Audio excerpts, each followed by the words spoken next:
Launching. Huaxia. Xinhai city suburbs. Deep night, pouring rain. A girl sprinted desperately in the rain. Behind her, a humanoid creature rapidly bounded across the ground about to catch up. The rain was accompanied by guttural roars that sent chills down one's spine. The girl felt the monster drawing nearer, a flash of panic flickered in her eyes. Finally, the monster leaped high again, its claws reaching for the girl's back. Clang. A metallic clash. The girl spun around and swung a long blade, blocking the attack. At the same time, the immense force wrenched the long blade from her hand. The monster lunged again, its fang-filled maw exhaling a nauseating stench. With no way to defend herself, the girl closed her eyes in bitter resignation. Bang! Squelch. A loud crash followed by the sound of metal piercing flesh. Roar. A piercing shriek, and the girl slowly opened her eyes. The first thing she saw was a tall, straight back. Dropping her gaze, the mutant that had been chasing her was now pinned under the feet of this person. The mutant had sharp claws on all four limbs with bulging muscles like a giant hairless sloth. Though gravely wounded, it kept thrashing. Crack. With a crisp sound, the person decapitated the mutant with a single slash. The body, still struggling convulsively a few times, finally went still. Thank you. The girl's heart was still pounding, her breath uneven. The figure did not reply, but calmly extracted a crystal core from the mutant's brain, then sheathed his blade and turned to leave. You? My name is Chu Yao. Can you tell me your name? Chu Yao asked hastily. No need. The person replied without turning around. The voice sounded like a young man's. He stood there silently, cloaked entirely in a black raincoat, his figure blending perfectly with the night. In such darkness, if not for the raindrops falling on him, standing still would make him nearly invisible. I just want to know who saved me, or I can't rest easy. Chu Yao pressed on. The man lifted his foot, paused slightly, then spoke again. Just call me Lei Feng. With that, he waved his hand back at Chu Yao and vanished into the rainy night. Chu Yao stood alone in the rain, dumbfounded, unable to snap out of it for a long time. Soon a black Maybach sped over, slowing smoothly and stopping steadily beside Chu Yao. The driver got out, opened an umbrella, and shielded her from the rain. I'm sorry, miss, it's my fault. It's not your fault. How is Uncle Lu? Chu Yao gradually calmed down. Old Lu was seriously injured and has been sent to the hospital. Hearing this, a flash of regret crossed Chu Yao's eyes. I was too reckless. I didn't expect a fourth-level mutant to appear in the suburbs. Thanks to Uncle Lu protecting me with his life.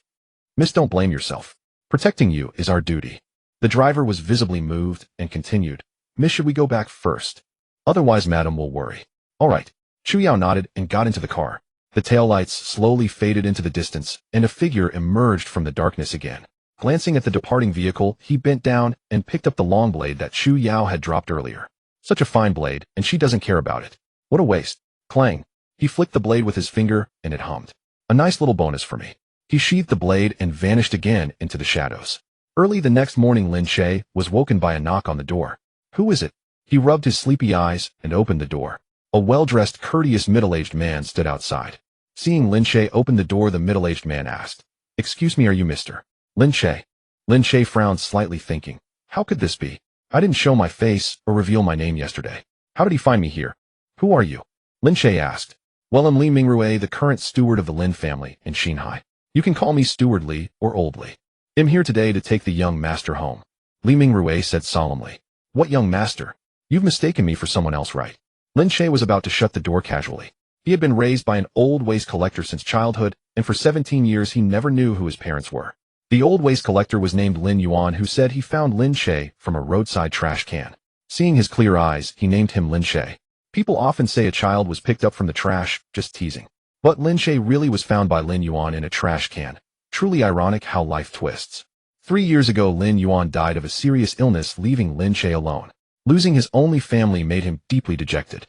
One night, he wandered alone by the roadside and encountered the second life-or-death crisis in his life. A mutant blocked his way. Abandoned in a trash can at birth, saved by Lin Yuan. Now alone facing a mutant, no one could help him. A 14-year-old boy, unarmed, facing a mutant alone. Though only a first-level mutant, it was still, fortunately, heaven never seals off all exits. At the brink of death, Lin Che awakened his superpower. After a desperate fight, he succeeded in killing that first-level mutant.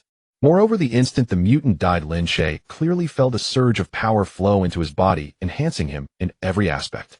After that, through repeated attempts, he found that every time he killed a mutant, his body improved accordingly. Thus, he realized that this power was born for slaughter, so he named it Killing. It was indeed a fitting name. Additionally, he found that a crystal core forms at the mutant's brow, a regular polyhedron. These cores could be sold on the black market. A first-level core was worth 500 Chinese yuan. The buyers didn't ask about the source, as long as you provided the goods you got cash. Lin Che didn't know why they collected them. As far as he knew, the cores had no practical use yet. They couldn't be absorbed by the human body, nor used as biobatteries. There was even no precedent for purchasing cores on the open market. Perhaps some wealthy kids serving in the military bought them to exchange for merit. Or maybe some special organizations used the collected cores for research. None of that mattered to Lin Che. He only cared whether the money was real. Since that night, Lin Che had managed to scrape by hunting mutants and selling cores. Of course, mutants weren't encountered every day. Thanks to the high walls and city defense forces, the city interior was relatively safe. He might encounter a mutant every few or dozen days. The 4th level mutant from yesterday was a first for him. A 4th level mutant core was worth 1,000 Chinese yuan, enough for several months' expenses. So Lin Che was in a pretty good mood. If not for the stewardly in front of him, it would have been even better. No mistake, young master. You are the young master of the Lin family who was lost for 17 years. Li Mingrui was very firm. No. I mean, this Lin family is ridiculous. Don't just claim a son because I happen to be named Lin. My surname is Lin because my grandfather's surname is Lin. It has nothing to do with your Lin family. Li Mingrui showed a helpless expression. Young master, if you don't believe me, just come home with me, and you'll see. In Li Mingrui's eyes, Lin Che bore a striking resemblance to the head of the Lin family. If they weren't father and son, that would be strange. Oh right, hey, race a photo of the master. Young master, take a look. Li Mingrui took out his phone and showed a photo to Lin Che. At this moment, Li Mingrui was even more convinced that Lin Che was the young master. Just by the resemblance, if the two stood together, even a paternity test would be unnecessary. Lin Che took the phone, his frown deepening, eventually letting out a long sigh. Fine, I can go back with you for a look. But let me say this first. Looking alike doesn't prove anything. Even if it's true, I may not acknowledge it. Though he was already 70% convinced after seeing the photo, he still kept some caution. After all, there were all sorts of people in the world who knew what the Lin family was up to. A child lost for 17 years and only now being looked for. It was suspicious in itself. In the same Shanghai city, if they really wanted to find him, it would have been easy. The car sped all the way. An hour later, the Lin family villa. Lin Che followed Li Mingrui into the living room. Master, madam, the young master is back. Several gazes instantly turned toward them. Just as Lin Che stood still in the doorway, a young man immediately approached. Brother, you're back. Though the voice sounded sincere, Lin Che detected a hint of hostility in his eyes. It's all my fault for taking your place all these years and making you suffer. Lin Che raised an eyebrow. First move already so intense. Was his nominal younger brother too eager? Zai Xian, don't say that. It's not your fault. As she spoke, the dignified woman on the sofa slowly stood up. The reason he couldn't act was simply that they were too cheap. He found it hard to take from the fruits of farmers' hard work. No, Cheer, I didn't mean it that way. The woman looked a little embarrassed. Hearing the name Cheer, Lin Che couldn't help but feel a wave of physical repulsion. Please stop calling me that. The situation is not clear yet, and I dare not claim anything rashly. Having lived alone for a long time, Lin Che always carried an air that kept others at a distance. What kind of attitude is that? A stern man on the sofa spoke in a deep voice. Lin Hai, the head of the Lin family, and the biological father Lin Che had never met. As a prominent figure in Shanghai City, Lin Hai carried considerable authority. You come through the door and immediately put on a sour face for your mother. Are you complaining about us? Though Lin Che didn't really care, he was not one to tolerate such treatment. He immediately retorted. Let's not even talk about whether I'm connected to any of you. Even if I truly am the son you lost, wouldn't I have the right to some resentment?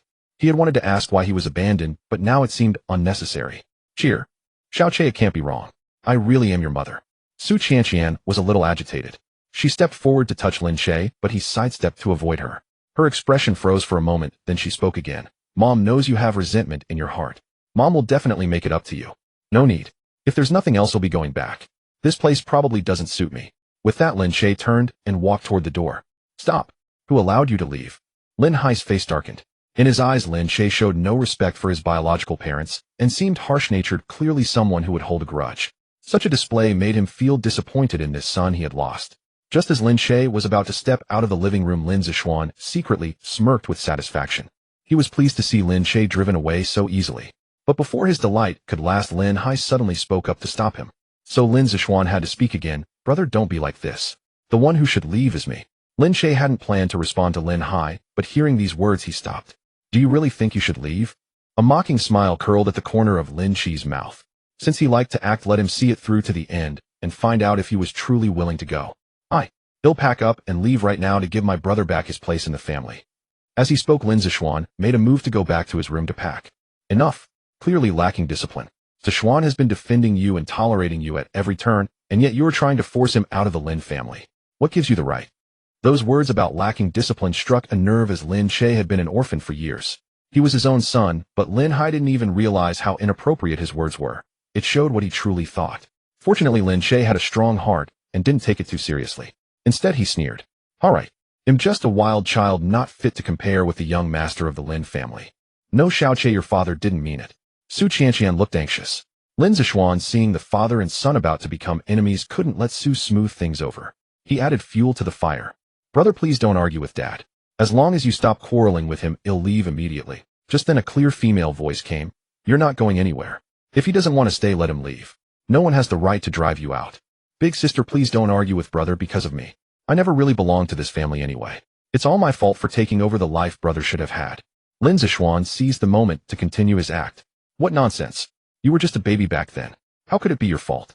Lin Wanting slowly walked down the stairs, followed by the second daughter Lin Yuro. Yes, Zishuan, don't think like that. He has no right to drive you away.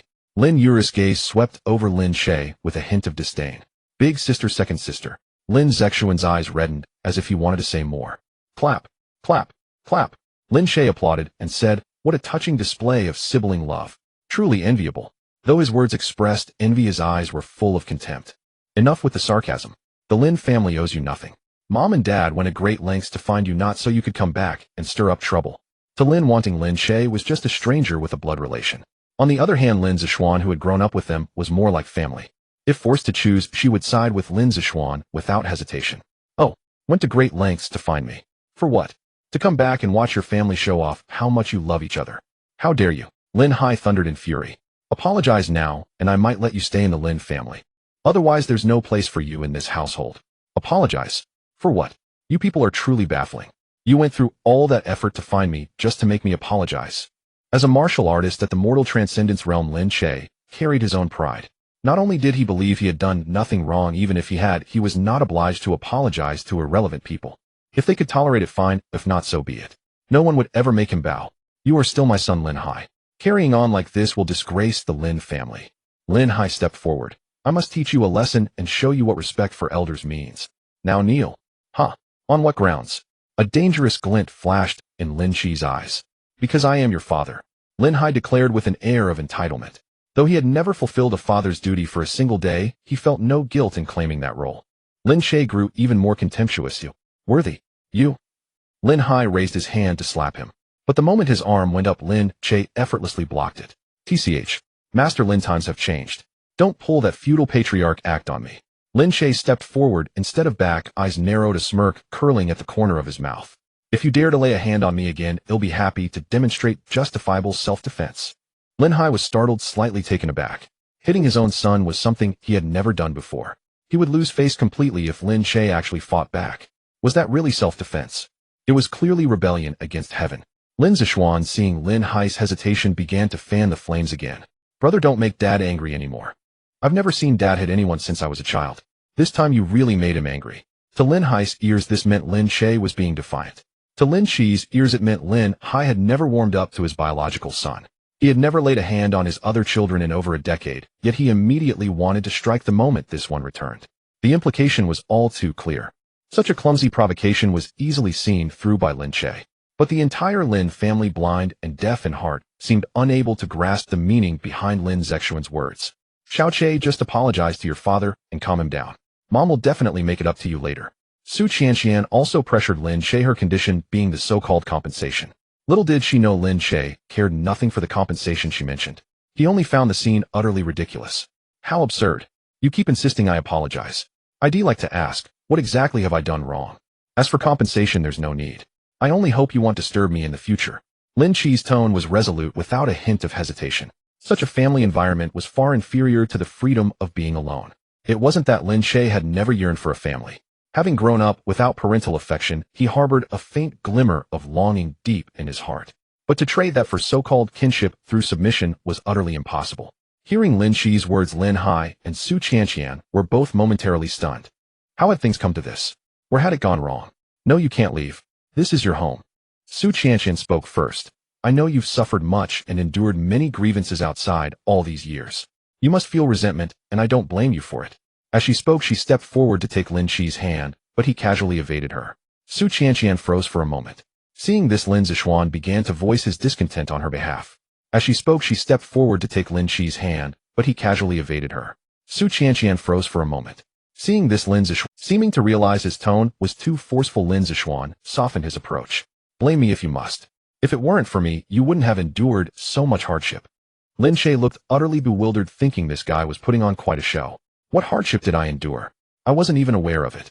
Although Lin Yuan had raised him by scavenging until he was 14, he had never treated him poorly. He may not have had fine clothes or rich food, but having enough to eat brought him joy. The only grievance he ever felt was the pitying gazes of others when they learned he had no parents. But over time he grew accustomed to it.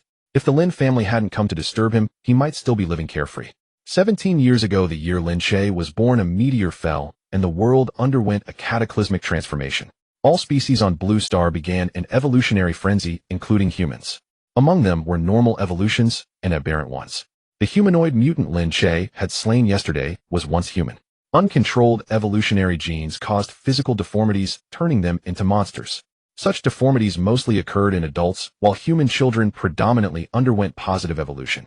Perhaps because adults were fully developed, their bodies resisted transformation, whereas children's unformed bodies possessed higher plasticity. Thus only a very small number of adults successfully evolved. Of course, not everyone mutated or evolved. The majority of the world remained ordinary. For instance, Lin Hai and his wife, along with the common populace of the city. The Lin family had little understanding of the hardships Lin Che had truly endured and could not articulate them.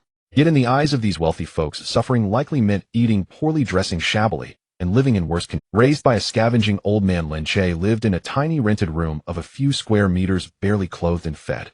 To them, that was undoubtedly suffering. Living in a cramped rented room and scraping by on garbage. Do you honestly find that enjoyable? Lin Hai was blunt, immediately calling Lin Che out. In his view, Lin Che was just being stubborn to save face. Enjoyable, no. But I truly don't see it as hard. Lin Che swept his gaze across the Lin family's living room. The leather sofas, rosewood furniture, oil paintings, and exquisite ornaments all exuded luxury and sophistication. The crystal chandelier and floor-to-ceiling windows made the room spacious and bright, certainly more comfortable than his cramped rented room. Yet Lin Che cared little for such things. With his current abilities, though he couldn't afford a villa, he could at least move out of that rented room. The reason he stayed was twofold. First, living in the suburbs made it easier to enhance his strength. Second, that rented room gave him a sense of home. Lin Che met Lin Hai's gaze calmly. You may not believe it, but I was quite happy in that rented room. I don't need anyone's pity. Hearing this, Su Qianqian's eyes reddened, and she choked out. How can you call it pity? You're our son, we should naturally cherish you. A flicker of irritation stirred within Lin Che. He stated plainly, enough. No need to keep up the act. Just tell me why you called me back. Spare us both the wasted time. Su Qianqian faltered again, then glanced at Lin Hai. What ulterior motive could we have? Bringing you home is simply for you to acknowledge your roots. Lin Hai's gaze shifted evasively, his confidence clearly waning. Since you won't be honest, I have no patience left. Goodbye. Lin Che turned to leave. After a few steps, he looked back and added, oh, and let's make it goodbye forever. There's really no need for this. Do you want to go to Xinhai Academy? Lin Hai finally revealed his bargaining chip. At this, Lin Che's demeanor shifted, a faint smile curling at the corner of his mouth. Now we're talking. Tell me, what do you want me to do? Xinhai Academy, formerly known as Xinhai City Martial Arts Academy. After the cataclysm on Blue Star, humanity established martial arts academies to combat mutants, teaching martial techniques and guidance arts to cultivate martial talent. From elementary to middle school, education was compulsory for 9 years. After high school, screening for martial talent began. Talent ranged from the lowest grade to the highest SS grade, determining one's future martial achievements. Xinhai City Martial Arts Academy's minimum admission standard was grade, as only grade talent had a chance to awaken formidable abilities. Moreover, grade talent could at least become a transcendent mortal realm martial artist, forming the backbone of the fight against mutants. Currently, the known martial realms were divided into 7: body, tempering, meridian, unlocking, transcendent, mortal, innate, transcendent, divine connection, and martial saint. Lin Che was currently a transcendent mortal realm martial artist. It was with this strength that he had slain a 4th-level mutant. Advancing further to the innate realm would make him a martial grandmaster. Before the world's transformation, the highest cultivation in Blue Star's martial world was only at the martial grandmaster level. The 3 subsequent realms had only emerged in the past decade or so. The principal of Xinhai City Martial Arts Academy was a martial grandmaster highly revered throughout the city. Lin Hai had no idea if Lin Che possessed martial talent, yet he directly asked if he wanted to attend Xinhai Academy. Although ordinary people could learn martial techniques, Xinhai Academy typically did not admit them. That Lin Hai was confident he could secure Lin Che's admission meant he had gone to considerable lengths. Clearly he intended to trade the academy spot for something. The Lin and Chu families have a marriage contract. Agree to fulfill it, and they'll get you into Xinhai Academy. Seeing that Lin Che was unmoved by any other approach, Lin Hai spoke plainly. At this, Lin Zexuan's expression shifted to one of understanding. He had been troubled by this contract earlier, unaware that Lin Hai had already made plans. As for why Lin Zexuan resented this marriage contract, the reason was simple. The Miss Chu had a tarnished reputation, or rather she was notorious. Standing at just over 5 feet and weighing nearly 200 pounds, she was mentally unstable, had a fiery temper, a violent streak, and frequently injured her bodyguards. Even though Lin Zexuan was no saint himself, he had no desire to marry such a woman. Of course, these were all rumors, as the Lin family had yet to meet the Miss Chu in person. The reason was that Miss Chu's mental state was poor and she never received outsiders. Yet with such widespread rumors and no denial from the Chu family, the truth likely wasn't far off. Don't you have another son? Why not have him fulfill the contract? Lin Che didn't believe such a good deal would fall into his lap. There had to be a major catch. Do not ask for the reason, just agree and I will secure your admission into New Ocean Academy. Lin Hai was unwilling to elaborate, fearing that Lin Che might retreat upon learning the truth. However, his concern was somewhat unnecessary, as Lin Che intended to accept the offer, but had no plan to fulfill the betrothal. After all, the matter of the marriage contract could not be settled until after he graduated from the martial arts academy. By agreeing now, he need not worry about the background of that Miss Chu. When the time came, if Lin Che wished to renege on the agreement, he could simply wash his hands of the matter and slip away. After all, the knowledge he had gained could not be regurgitated, and what could Lin Hai possibly do to him? Lin Che assumed an expression of deep contemplation, and only after a long pause did he nod slowly. Fine, I'll do as you say. If there's nothing else, I'll be going back. Let me know when the enrollment is settled. With that, Lin Che turned and strode toward the door. Wait, from now on you must live at home. The Chu family might come to see you any day. Lin Hai made another demand. This time Lin Zexuan did not interfere further. Perhaps feeling that Lin Che's acceptance of the betrothal had spared him, he had temporarily changed his stance. Yes, Xiao Che, now that you're home, how could we let you continue living outside? Su Qianqian stepped forward, reaching out to take Lin Che's arm, but he evaded her again. Must I stay here? Lin Che frowned slightly, showing impatience. Of course, and the house is close to the academy. You can't commute from the suburbs every day. Lin Hai nodded, his tone resolute. That makes sense. Then prepare a room for me. Lin Che raised an eyebrow, a playful smile curling at the corner of his mouth. He turned back into the living room and flopped down onto the sofa. Possessing the killing talent allowed him to easily elevate his martial realm, but it only enhanced his realm. To go further, a martial artist must balance realm advancement with martial techniques. Lin Che needed cultivation methods and martial techniques, but he had no money, so he truly required an admission slot. In truth, if he were willing to reveal his talent, he could obtain a slot through other means. However, years of orphan life forced to navigate the black market had exposed him to much deceit and taught him to keep multiple cards hidden. Exposing his talent and cultivation level would strip him of his sense of security. Having a ready-made admission slot saved him considerable trouble. After the mutation of Blue Star, most gifted youths awakened between the ages of 16 and 18. Under normal circumstances, those awakening at 16 could at most reach the meridian opening realm in 2 years. Only children from prominent families, meticulously nurtured and guided, could awaken before 16. Among them, those who advanced to the transcendent mortal realm before 18 were deemed prodigies. Beyond the type of ability, the talent grade determined future achievements. Among fire-type abilities, some were a grade, some Scrade, and others F-grade. And Scrade could unleash flames that scorched the heavens, while F-grade could only light a cigarette. Lin Che's killing talent at the very least was Scrade, perhaps even SS grade. Thus Lin Che was quite confident in his talent. Moreover, a 17-year-old at the transcendent mortal realm was a rarity, even among the great families, and no martial arts academy would turn him away. The reason Lin Che agreed to Lin Hai's terms was his awareness that the tallest tree is the first to be felled. Revealing one's talent came with risks, and a single misstep could lead to utter ruin. Even an SS-grade genius must first grow before being called a genius. Those who perished midway were no different from the worthless. Therefore Lin Che was determined to be a shadow, hiding whenever possible and lying low whenever he could. All right, Mom will prepare a room for you. Su Qianqian's worry turned to joy, her affection seeming genuine. Oh Mom, just have Aunt Zhang tidy up a room. There's no need for you to do it yourself. Lin Yuro pulled Su Qianqian back to the sofa and called for the maid. Aunt Zhang, prepare a room for our new young master. Yes, second miss. Aunt Zhang replied and headed for the stairs. Hey Aunt Zhang, why are you going to the second floor? Lin Yuro pointed to the storage room. Isn't that room next to it fine? This? Aunt Zhang looked at Su Chanqian. Madam, what do you think? Before Su Chanqian could speak, Lin Yuro whined, Mom. Big sister and I aren't used to living too close to strangers. We want sleep well at night.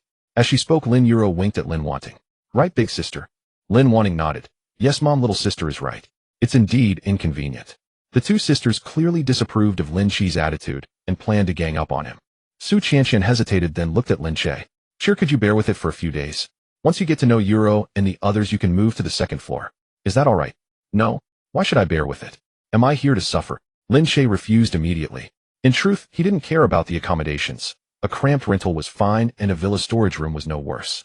But he would never indulge anyone, not even once.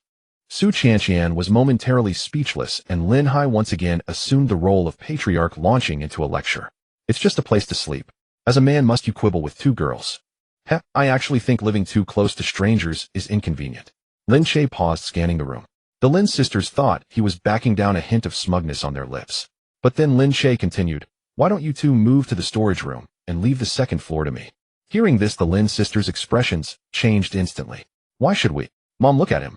Lin Che, as if he hadn't heard, said calmly, do not do to others what you do not want done to yourself. I thought the young ladies of the Lin family would have some breeding. At these words, including Su Chanqian, the Lin family's faces turned very sour. Who are you calling ill-bred?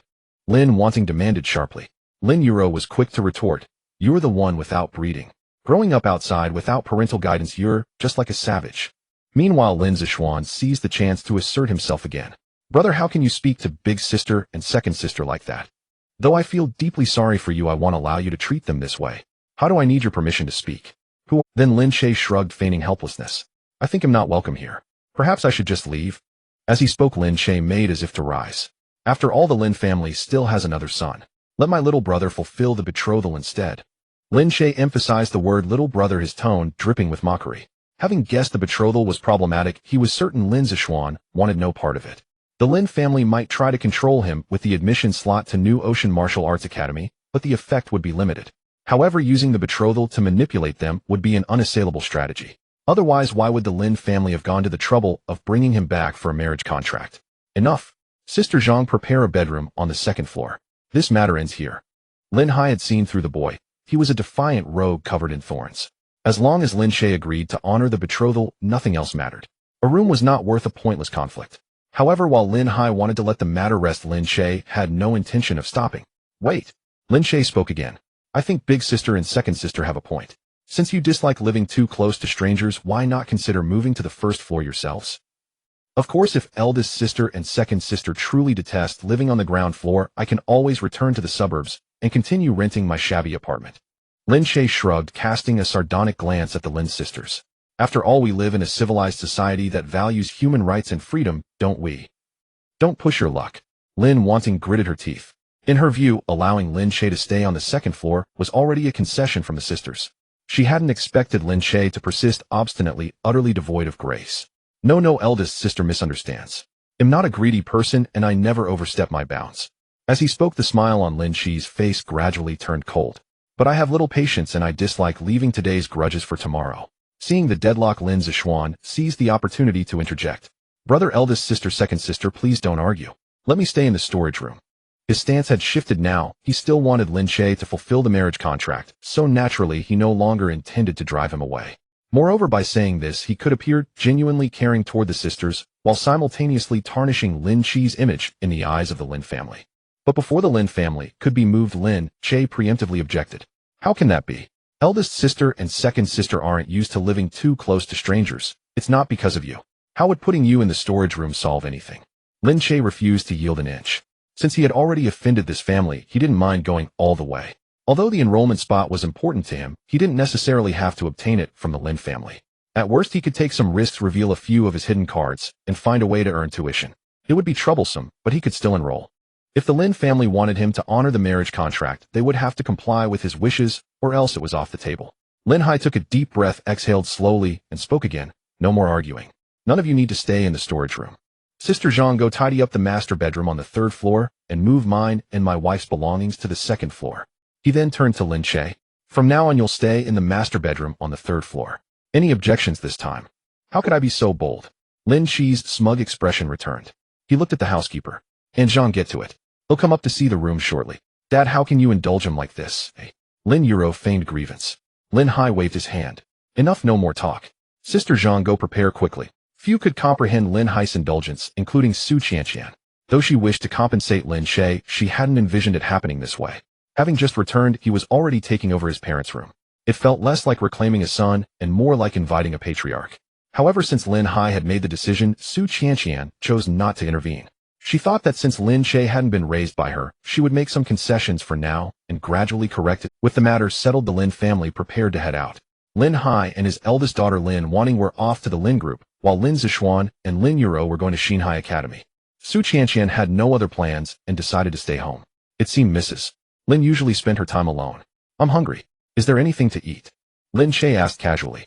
When Li Mingrue had come for him, he was still catching up on sleep. After washing up, he had rushed straight to the Lin family, without having breakfast. Lin Hai and Su Qianqian kept talking about compensating him, yet they had called him over early without even offering a meal. This wasn't compensation, it was sheer mistreatment. Your mother was careless. I forgot to ask if you'd eaten. Let me make you something myself. Su Qianqian hurriedly rose, a look of apology on her face. So far, Su Qianqian was the only one in the family who treated Lin Che with any kindness. No need to go to such trouble.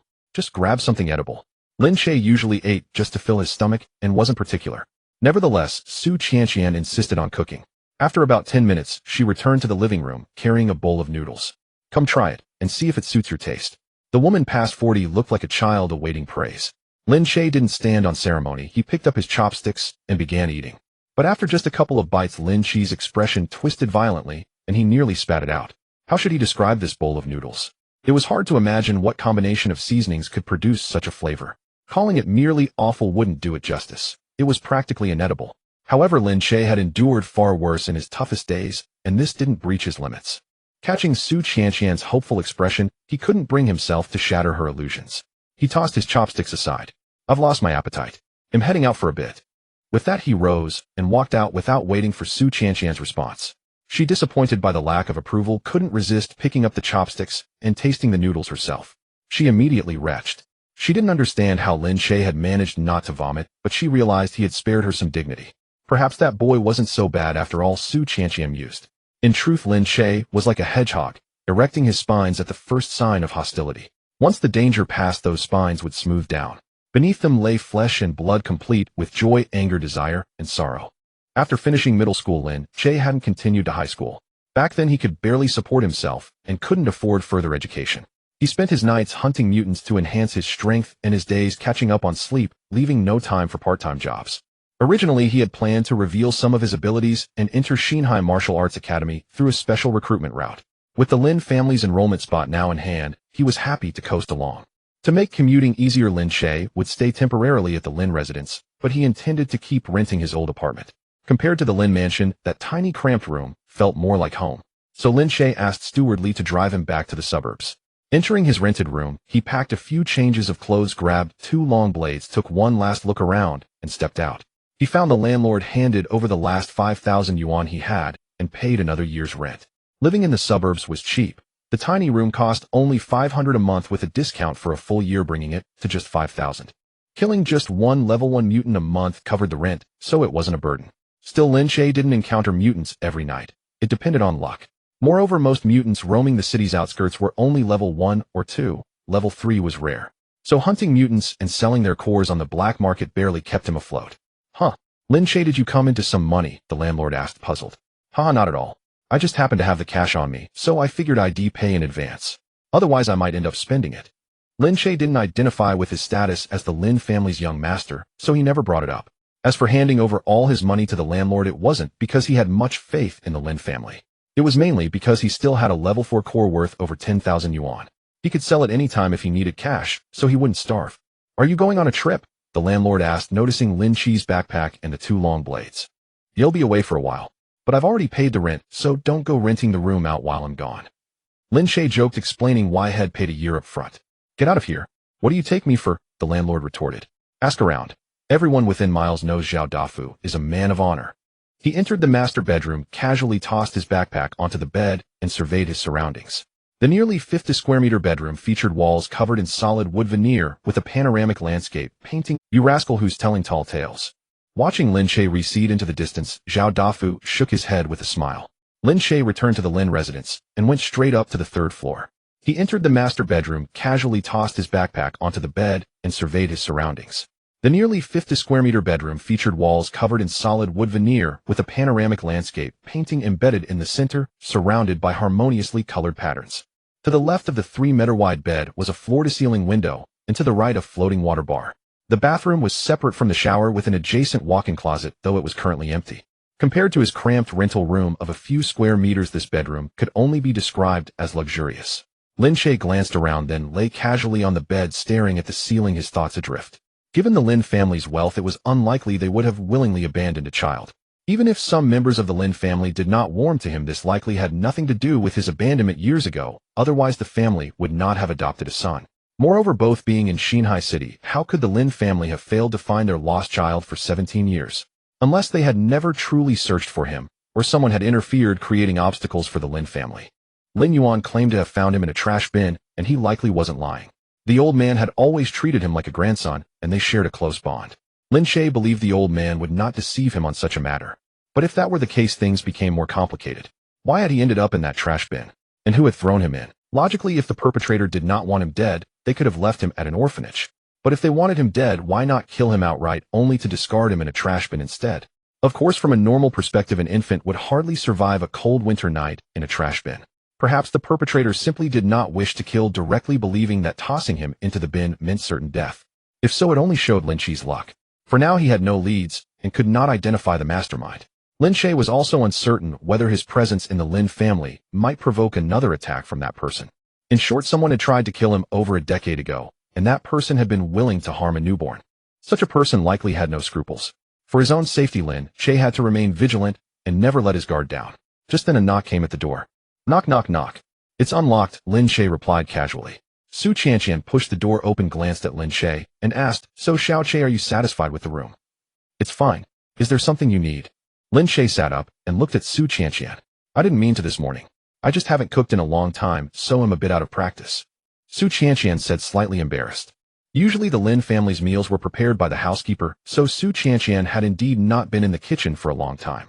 She had hoped to make Lin Che a bowl of noodles herself to quickly bridge the mother-son bond. But instead of impressing him, she had made things worse. Fortunately, Lin Che hadn't called her out on it, or she would have been deeply humiliated. "It doesn't matter. I've eaten worse. Is there anything else?" Lin Che remained indifferent. "And about this morning, I apologize to you on behalf of your eldest and second sisters. They're just closer to Sichuan, so they took his side. Once you all get to know each other, I believe they'll treat you well too." Su Qianqian again showed a hopeful look. "Can you forgive them?" Lin Che frowned slightly, appearing impatient. "Apologies like that can't be made by someone else.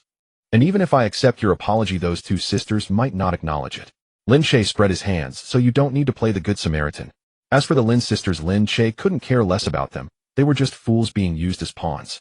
But Su Qianqian's attempt to mediate as a parent by talking to him privately was itself a form of favoritism. Perhaps Su Qianqian herself didn't realize she was still more partial to her daughters. If she truly wanted to resolve the conflict, she should have spoken openly with all three present.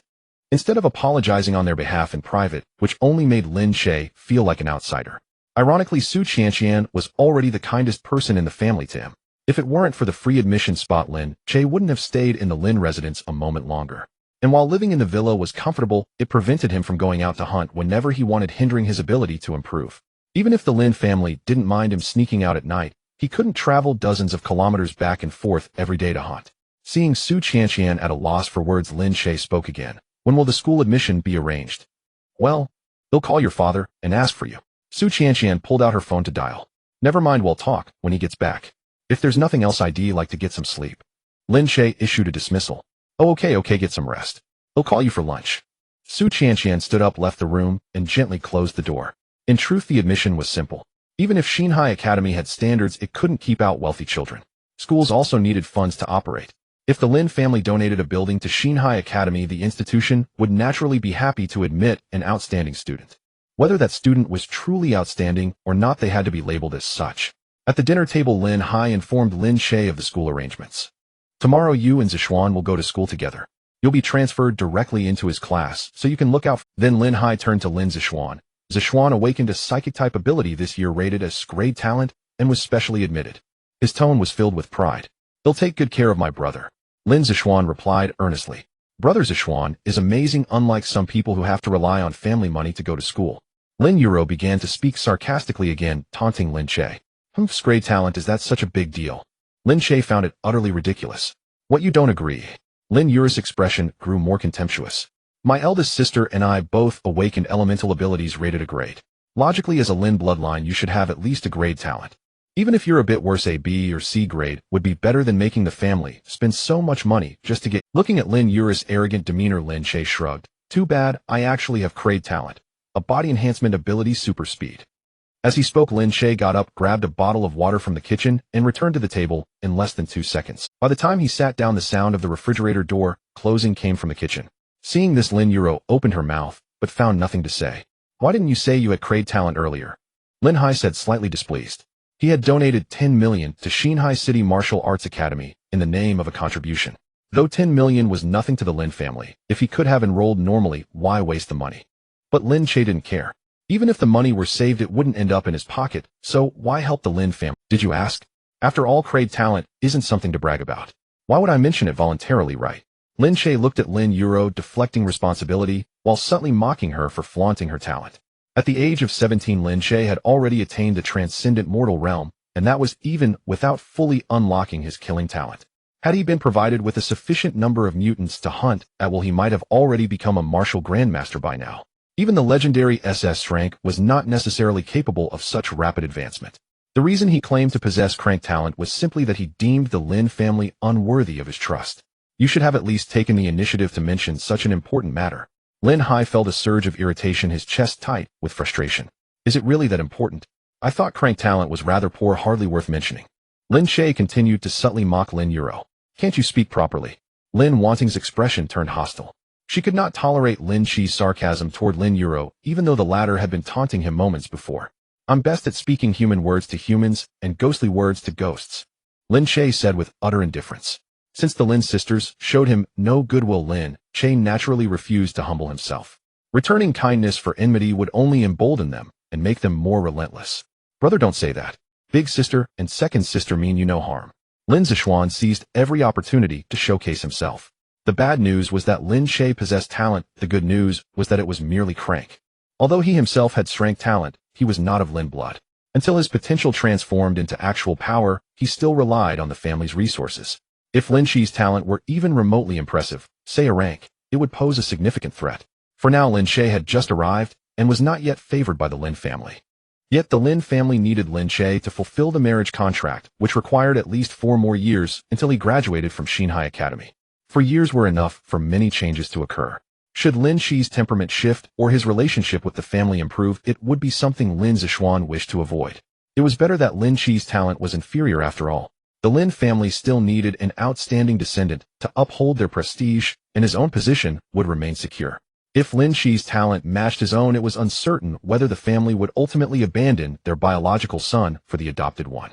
Lin Chi's crank talent still posed some threat. Having no talent at all would have been ideal. Well, I don't know about their intentions, but yours are clearly malicious. What's the matter? Worried my talent isn't low enough and might threaten your standing in the Lin family. Lin Che directly exposed Lin Zishuan's petty schemes, causing his face to flush crimson. Brother, how can you think that? It seems I'm still an eyesore in this house. Perhaps I should move out. Lin Zishuan, unwilling to dwell on the topic, chose to retreat as a means of advancing. Nonsense. We settled this morning. Why bring it up again? Lin Hai feigned anger. On the surface, he was scolding Lin Zishuan, but in truth, he was reminding Lin Che not to entertain the idea of driving Lin Zishuan away. Yes, Xiao Xian, don't overthink things. Whether or not your brother was found, you will always be a child of the Lin family, Su Qianqian quickly added in consolation. That's right, big sister, and I both see you as our own brother, Lin Yuro said, then turned to Lin Wanting. Isn't that so, big sister? Lin Wanting echoed, yes. Xiao Xian, rest assured no one in this family can replace you. Seeing them put on yet another performance, Lin Che tossed his chopsticks onto the table and swept his gaze across them. I've had enough. Are you done yet? If we're eating, then let's eat. Why all this chatter? Lin Hai and Su Qianqian exchanged glances, and Su Qianqian quickly stepped in to mediate. Yes, let's eat first. We'll discuss everything else after the meal. But Lin Yuro refused to let it go, sneering. Have you never eaten before? Oh, I see. It's not that you've never eaten. It's that you've never eaten a meal this lavish. Lin Yuro continued to taunt Lin Che. Well, you're right. I'm just an orphan. How could I have ever tasted such food? At this, the Lin family's expressions turned deeply awkward. Yet as he spoke, Lin Che picked up his chopsticks again and began rummaging through the dozen dishes on the table. This one's good, this one's passable. This dish doesn't suit my taste. Too sweet. I prefer bitterness, not sweets. Lin Che ate and talked, making the Lin family increasingly uneasy. Brother, don't be angry. Second sister didn't mean those words. Lin Zishuan spoke up again. Who cares? I'm full. Take your time. Lin Che rose and left. Though he didn't care, he had no intention of making things easy for the Lin family. Seeing their gloomy faces, he found the sight far more agreeable. As Lin Che turned the corner on the stairs, Lin Yuro couldn't help muttering, I didn't say anything wrong. The next morning, Lin Hai had Li Mingrue escort Lin Che to school and introduced him to Bai Yining, the counselor for martial arts class 1. Bai Yining then arranged Lin Che's enrollment. A graduate of Xinhai Academy, she had stayed on as a counselor. At the age of 20, graceful and charming with the added aura of a senior alumna, she commanded considerable obedience from the students in martial arts class 1. She first registered Lin Che and then led him to the classroom. Everyone quiet down. We have a new classmate today. Let him introduce himself. Clap, clap, clap. The students responded with applause. 17 Lin Che, crank talent, super speed ability. Look forward to your cooperation. Lin Che gave a stiff self-introduction, careful to conceal his true talent.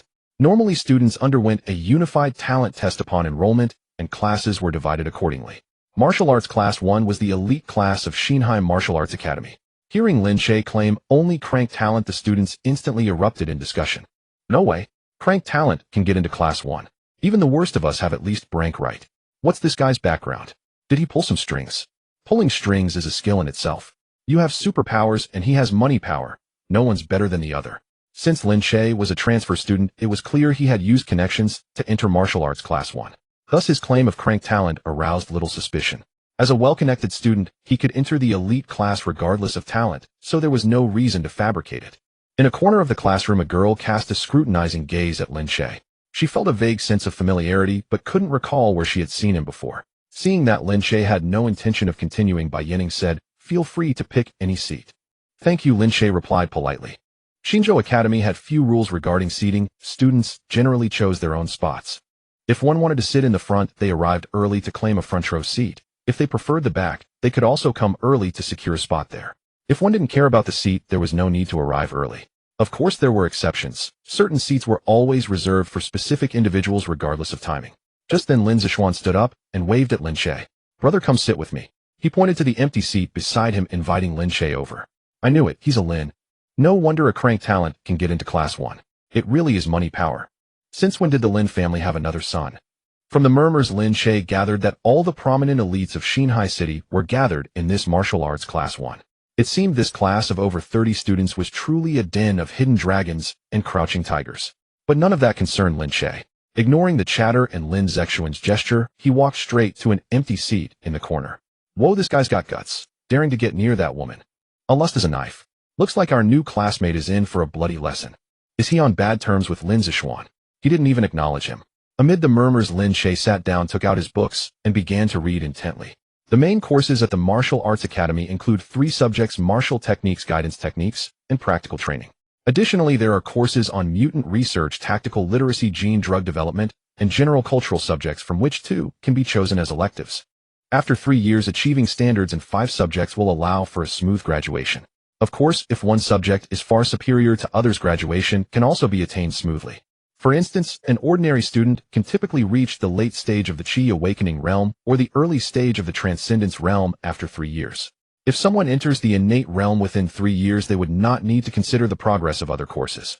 In fact, even if this student fails in all other courses, no one can prevent a master from graduating from the school. Similarly, if a student makes a significant contribution in the field of gene research, even if their martial arts skills are mediocre, it cannot hinder their graduation. However, today Blue Star respects martial arts. Even if one becomes a research expert, they can only serve the giants of martial arts. Brother, you should still sit on this side with me. Chu Yao doesn't like others getting close to her. Lin Zishuan feigned a kind reminder. Oh really? Lin Che looked at Chu Yao and asked, may I sit here? Feel free. Although Chu Yao appeared unfriendly, she did not deliberately reject Lin Che. Thus Lin Che turned to Lin Zishuan with a hint of sarcasm at the corner of his mouth. Since Chu Yao doesn't mind, then there's no need for my brother to worry. In an instant, a discussion erupted in the class. That woman didn't even deal with him. It's really strange, can being handsome allow one to do as they please?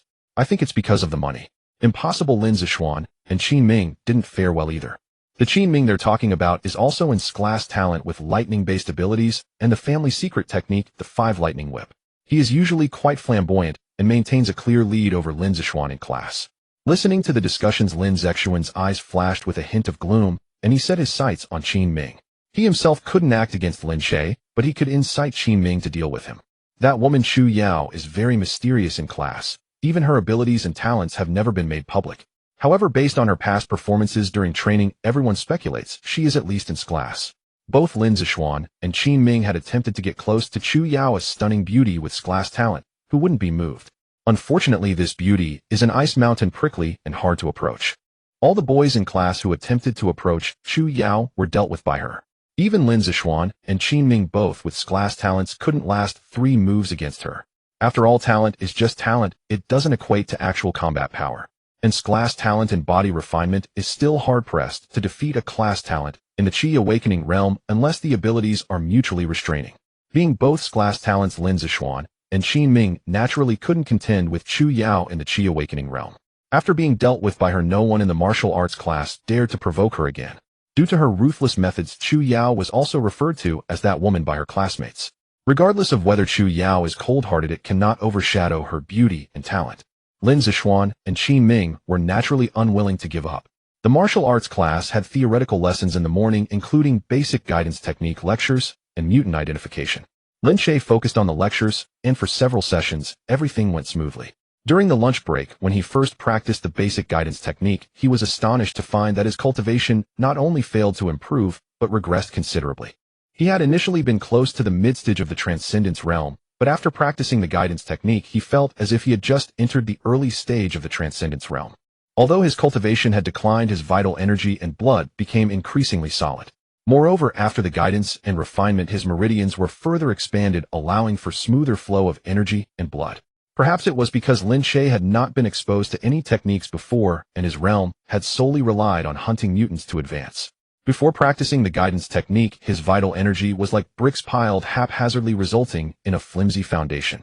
Now, after practicing the guidance technique, it was as if the scattered bricks were arranged neatly and poured with concrete, making it significantly more solid. In any case, gaining strength is certainly not a bad thing, and for Lin Che, who possesses a talent for killing, raising his realm is the easiest task. At the afternoon practical training ground, before the teacher arrived, someone had already approached Lin Che. "You brat are quite arrogant." Qin Ming feigned an air of arrogance. As he spoke, 2 of his underlings stepped up to surround Lin Che. "Me?" Lin Che pointed at himself. It seemed Qin Ming did not expect Lin Che to react this way, and he was slightly annoyed. "Don't play dumb with me. Tomorrow you'd better sit somewhere else. If you get close to Chu Yao again, I'll break your legs." "Wait a second." Lin Che scanned the area and shouted into the distance, "Chu Yao, are you close with this classmate?" Chu Yao frowned slightly and responded, "Not familiar." Seeing this scene, Qin Ming's face turned increasingly ugly. He glared at Lin Che, gritting his teeth. "You're seeking death. This classmate is being a bit too nosy." Moreover, Lin Che spoke as he threw a punch. Bang! Qin Ming was knocked back 3 meters. Then he continued, "I don't like others calling themselves I in front of me, so please take note of that next time." After saying this, Lin Che glanced at the 2 people beside him, his gaze turning slightly cold. The 2 seemed to be approached by a fierce beast, feeling a sense of dread as they involuntarily took a few steps back. Lin Che wanted to hide himself, but that didn't mean he was willing to be toyed with. In such a situation, if he were to be bullied, it wouldn't be called hiding his talents, but rather being foolish. Meanwhile, this scene attracted a lot of attention, especially since Lin Che had specifically called out to Chu Yao earlier, drawing many gazes. Damn, isn't this guy a class talent? Does a speed ability have such great strength? It must be fake. This doesn't look like body refinement realm at all. He hasn't mentioned that he is in the body refinement realm, right? He only said he is a class talent and never mentioned when he awakened. If he awakened a few years ago, even a class talent could advance to the Qi Awakening realm. So it seems like another Qi Awakening realm has emerged in the class. It looks like that woman has a rival. No wonder he hasn't been driven away, or it turns out there is a mutual admiration between experts. Don't make a fuss. That woman doesn't intend to deal with this guy. As the crowd discussed, Qin Ming slowly got up from the ground. "Alright, you wait. You wait for me. Once I break through to the Qi Awakening realm, I will make you pay back this grudge 100-fold. Upon hearing this, Lin Che burst into laughter. "Huh. With no real ability, you still want to make threats. Do you think I went easy on you?" As he spoke, Lin Che took 2 steps forward while Qin Ming and his 2 underlings retreated in succession. Stop! Don't come any closer, Qin Ming shouted repeatedly. Lin Che completely disregarded him and continued to approach slowly. If he hadn't been dealt with by Chu Yao, Qin Ming might have tried to spar with Lin Che. However, after witnessing the gap between body refinement and Qi awakening realms facing Lin Che in the Qi awakening realm, he couldn't muster any thought of resistance. With Lin Che pressing forward, Qin Ming had no choice but to flee. Don't think that the Qi awakening realm is something impressive I'll break through soon. While running, he couldn't help but shout back, trying to salvage his face. Lin Che stopped in his tracks and casually responded, "What does it have to do with me?" Qin Ming wanted to say something more, but fearing Lin Che would chase him, he had to give up. In truth, when Lin Che threw the punch, he had already restrained 90% of his strength and intentionally used finesse to knock him away, which is why he didn't injure him. Otherwise, with Lin Che's early-stage Transcendence Realm strength, a punch would leave Qin Ming unsure if he could remain intact. If he accidentally turned the practical training ground into a murder scene, that would be quite troublesome. Of course, the reason Lin Che didn't make Qin Ming suffer too much was mainly that he saw through Qin Ming's lack of cunning.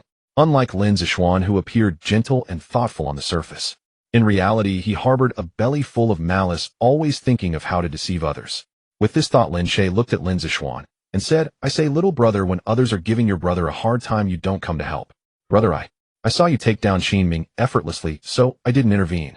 Lin Zixuan casually fabricated an excuse that sounded perfectly reasonable. "Oh, so if I hadn't beaten that Qin Ming, you would have dealt with him yourself." Lin Che deliberately feigned suspicion. "Of course. If you were bullied, I would definitely help you." Lin Zixuan replied immediately with unwavering certainty. No matter what, he had to put on a proper front. "Good." Lin Che turned and shouted to Qin Ming. "Classmate Qin Ming, once you break through to the Meridian Opening Realm, you can settle the score with my younger brother directly. No matter how you want to settle it, he will take it all on my behalf." As he spoke, Lin Che looked back at Lin Zixuan. "Isn't that right, my dear brother?" With Lin Che's provocation, Qin Ming was ablaze with fury. "Damn it, you treacherous bastard, secretly urging me to act while playing the good guy yourself. What a despicable wretch." Qin Ming glared at Lin Zixuan, gnashing his teeth. Lin Zixuan felt terribly wronged, but before he could explain, Lin Che interrupted again with a retort. "Impossible, I don't believe you. Don't think you can sow discord between us brothers." At these words, both Lin Zixuan and Qin Ming wore expressions as if they had swallowed something foul. Lin Zixuan knew he had been outmaneuvered by Lin Che, but he was helpless. For now, he couldn't afford to fall out with Lin Che, or his own image would be tarnished. From Qin Ming's perspective, the 2 brothers were clearly colluding to mock him. At this moment, he felt like a complete fool. Fine. Playing it this way, are you? Just you wait. Once I break through to the Meridian Opening Realm, I'll make you both pay." Qin Ming stood at a distance, spewing threats at Lin Che and Lin Zixuan once more. Lin Zixuan opened his mouth, but found nothing to say. This time, he had thoroughly offended Qin Ming, and there seemed to be no room for reconciliation. Lin Che, however, deliberately put on an arrogant expression and continued to stoke the flames. "Think I'm afraid of you? You're in strength, and so is my brother. When you break through to the Meridian Opening Realm, my brother won't be far behind."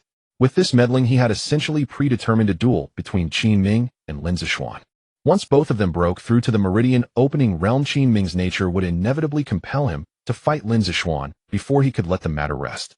The entire class erupted in heated discussion again until the combat instructor arrived and gradually restored order. "A new student in class. Lin Che, is it? What realm are you at now?" The combat instructor looked at Lin Che. "Yes, teacher. I'm at the early Meridian Opening Realm." Having just demonstrated his prowess and knocked back Qin Ming with a single punch, Lin Che could hardly claim to be at the body tempering realm. Of course, to continue concealing his true strength, Lin Che wouldn't reveal his transcendent mortal realm cultivation. Since some had guessed he was at the Meridian Opening Realm, he might as well go along with it to avoid unnecessary complications. "Emma, my name is Yang Xian. He'll be your combat training instructor from now on. You can call me Teacher Yang." Yang Xian nodded at Lin Che, evidently pleased with his early Meridian Opening Realm cultivation. "All right, Teacher Yang," Lin Che replied casually. "Today, everyone will practice the basic fist techniques. The new student can follow along and learn." Yang Xian signaled for everyone to line up and begin practicing the basic fist techniques. Lin Che went through the motions once and quickly realized just how rudimentary these basic fist techniques were. Having long fought against mutants in life-or-death crises, he had honed a set of lethal combat skills far more practical than these basics. In contrast, the basic guidance technique, though equally ordinary, had a remarkably pronounced effect on Lin Che, since he had never been exposed to any cultivation guidance method before. After all, with just one session of cultivation, Lin Che had regressed by an entire minor realm. Nothing could be more significant than that.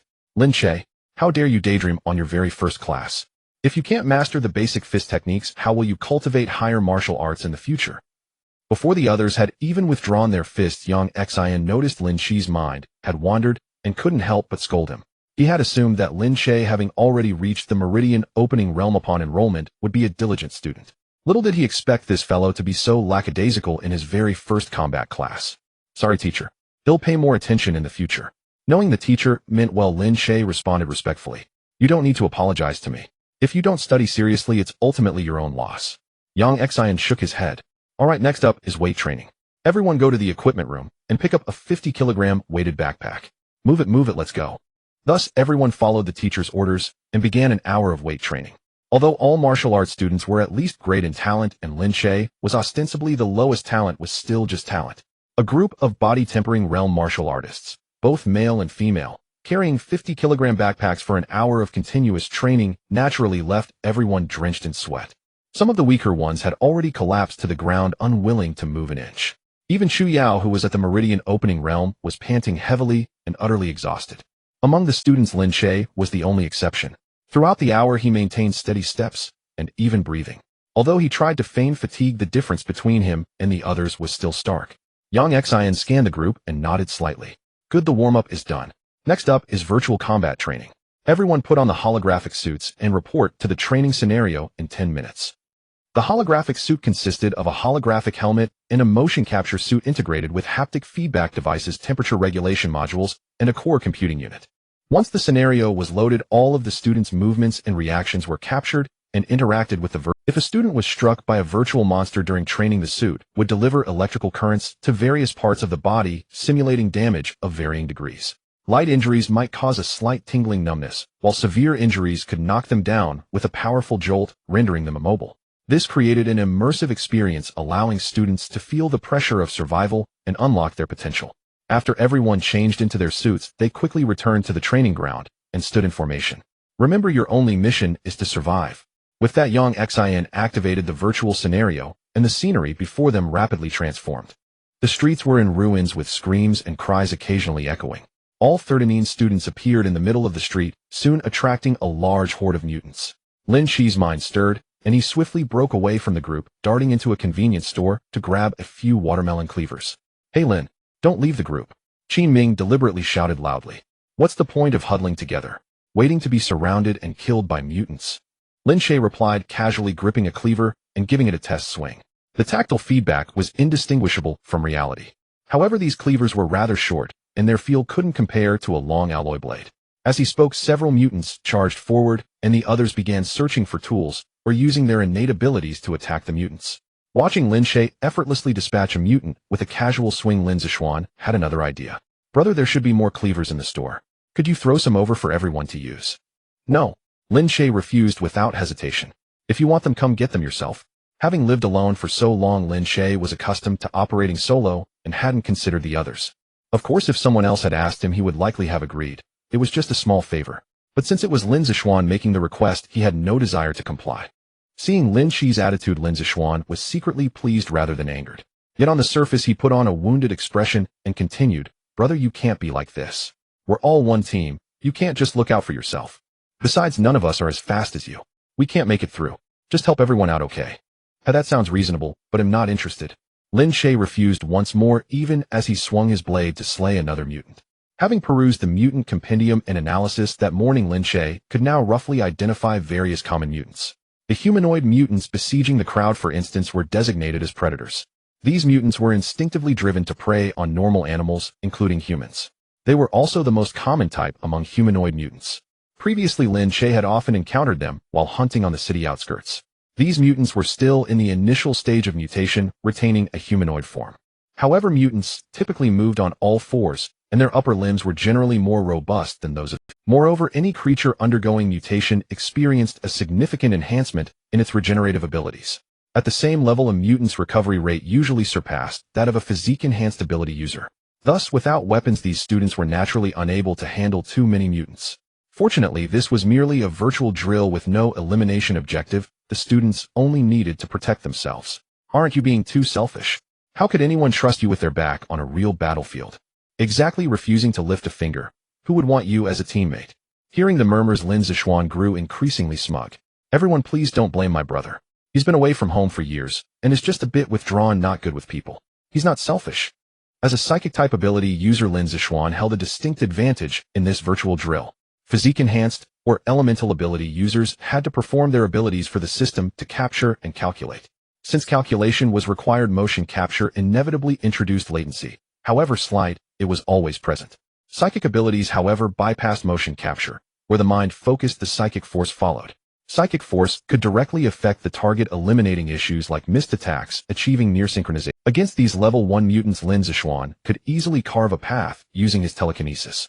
Even if his psychic power was insufficient to kill the mutants, repelling or restraining them should not be difficult. The convenience store was less than 100 meters away. If he had rushed straight in, he could have solved the group's weapon problem immediately. Yet he chose to hide behind the crowd, pitting them against Lin Che. To him, making Lin Che a target seemed more important than passing a mere virtual drill. How could a young master of the Lin family become an orphan? Young master? He's probably adopted by the Lin family. No wonder he's so ill-tempered. Must have had no upbringing. Don't say that, he's already pitiful enough. Sometimes a little instigation is all it takes for humans to harbor unwarranted malice. Especially in a group setting, such malice could be magnified infinitely. Lin Zixuan was undoubtedly skilled at manipulation. With just a few words, half the class had turned hostile toward Lin Che. Some showed contempt, others disdain, or even disgust. Of course, a few clear-headed individuals saw through Lin Zixuan's scheme. Yet swept along by the crowd, even the lucid had to go with the flow. Fortunately, Lin Che paid them no mind, calmly clearing the mutants by the convenience store entrance. Though he was disguised as a meridian opening martial artist, and couldn't use power or speed beyond that level, it was more than enough to deal with these level 1 mutants. However, a melon knife was far less effective than an alloy long blade. Sometimes a single strike wasn't fatal, requiring a follow-up. But this was only a virtual drill. Killing simulated data gave Lin Che no boost in vitality. As casualties began to mount among the students who vanished from the virtual scene upon falling, class monitor Feng Haochen organized a breakout toward the convenience store. Feng Haochen possessed an rank strength talent and was at the late body tempering stage. A single punch could send a level 1 mutant flying. Among the 3 strength students in the class, only Chu Yao, a meridian opening martial artist, could suppress him. Even with their ability advantages, Qin Ming and Lin Zixuan at their current cultivation levels couldn't withstand a single punch from Feng Haochen. Of course, this was only temporary. As they advanced to higher realms and further developed their abilities, Feng Haochen would likely lose his edge over them. After a fierce struggle, the group finally crossed the 100-meter distance and reached the convenience store entrance. But several more students had fallen during the charge. Barely a dozen minutes into the drill, the count had dropped from 39 to 27. Lin Che were going inside to find some weapons. You don't mind, do you? Feng Haochen took the initiative to negotiate with Lin Che. Technically, everything in this virtual scene was unclaimed, so Feng Haochen didn't need to ask. Yet he still posed the question, earning a second glance from Lin Che. Suit yourselves, Lin Che said, stepping aside to let them enter. The group rushed in, rummaging through the store. Unfortunately, the convenience store had few cutting tools to offer. Melon knives and kitchen knives, all too short and unwieldy for effective slashing. As the crowd flooded inside, the pressure on Lin Che, standing outside, skyrocketed. Only his speed kept him in the game, though anyone else would have been ejected from the virtual scene. The door behind him suddenly slammed shut. Lin Che frowned slightly, then sneered in disdain. He didn't need to guess. This was Lin Zixuan's doing. If Lin Zixuan would pull such petty tricks in a mere virtual drill, how could Lin Che ever trust him with his back in a real mutant encounter? Lin Che continued hacking at the mutants, glancing to both sides. To his right was a beef noodle shop, to his left a milk tea store. Deeming the milk tea shop too cramped for maneuvering, Lin Che edged along the wall and broke toward the right. Who closed the door? Chu Yao was the first to notice the anomaly, frowning slightly. Though she didn't care much for Lin Che's demeanor, locking him out while they all took shelter in the convenience store seemed rather ungrateful. The others exchanged bewildered glances, and no one seemed to have closed the door. It's fine. My brother is a meridian opening martial artist. Handling these level 1 mutants is a walk in the park for him. Lin Zixuan quickly reassured everyone, mainly to divert further scrutiny. After all, it was he who had used his psychic power to shut the door. The others exchanged bewildered glances, and no one seemed to have closed the door. It's fine.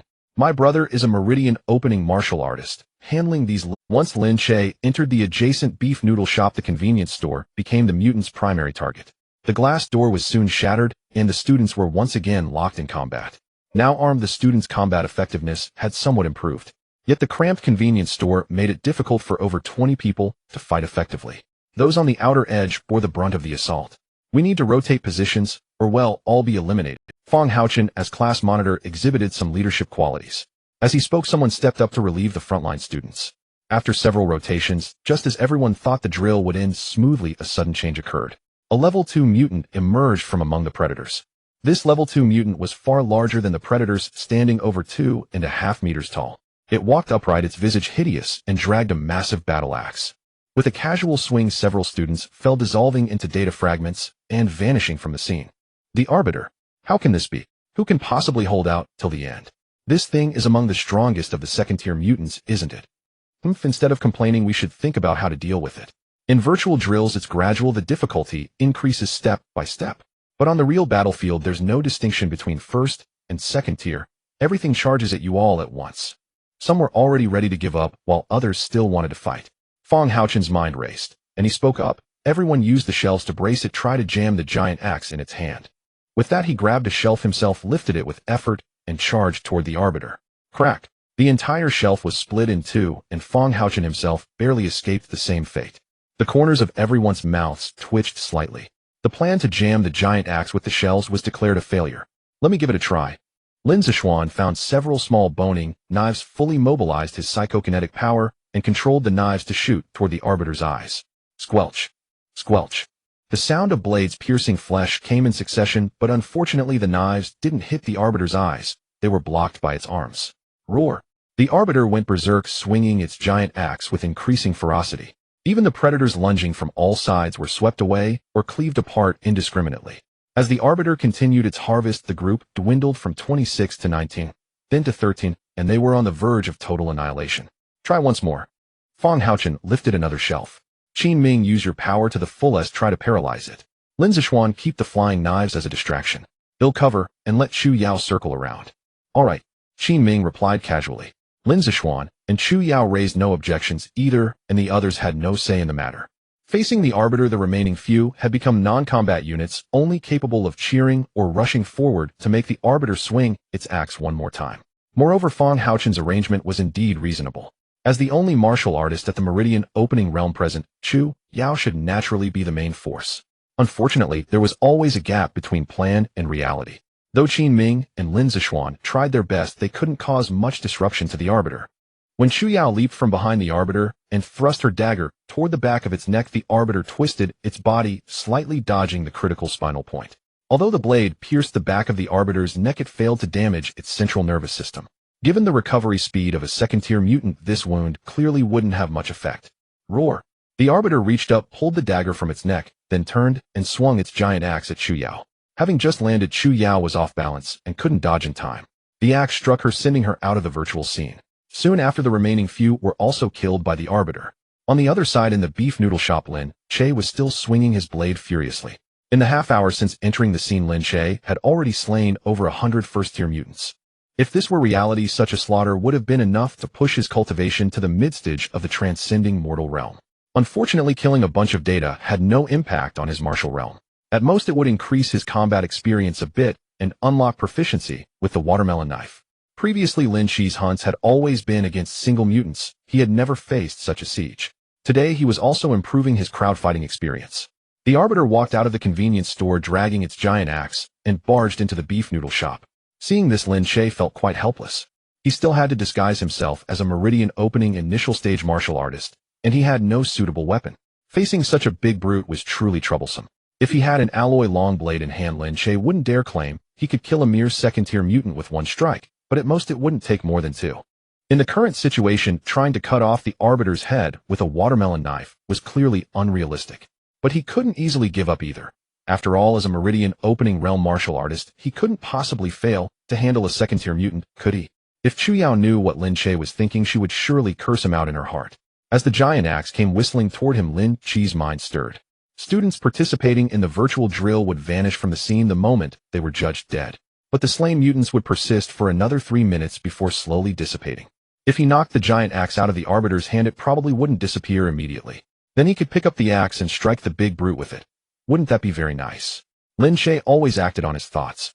He immediately ducked to avoid a blow and swung his knife at the Arbiter's wrist. Crack! A watermelon knife got stuck in the Arbiter's wrist. The power of the Meridian opening realm wasn't enough to sever it. Roar! Every time it was wounded, the Arbiter would roar in displeasure. The giant axe came crashing down toward Lin Che's head, but fortunately he claimed to be a speed-type awakens, so dodging this strike casually wouldn't raise any suspicion. A predator lunged from behind. Lin Che dodged again, then pulled out another spare watermelon knife. He swung and decapitated the predator, then turned his gaze back to the Arbiter. Since I can't cut the wrist, I'll have to go for the fingers. The watermelon knife was ultimately a bit short, limiting the force of his swings. If he set his sights on the fingers, it should be easier.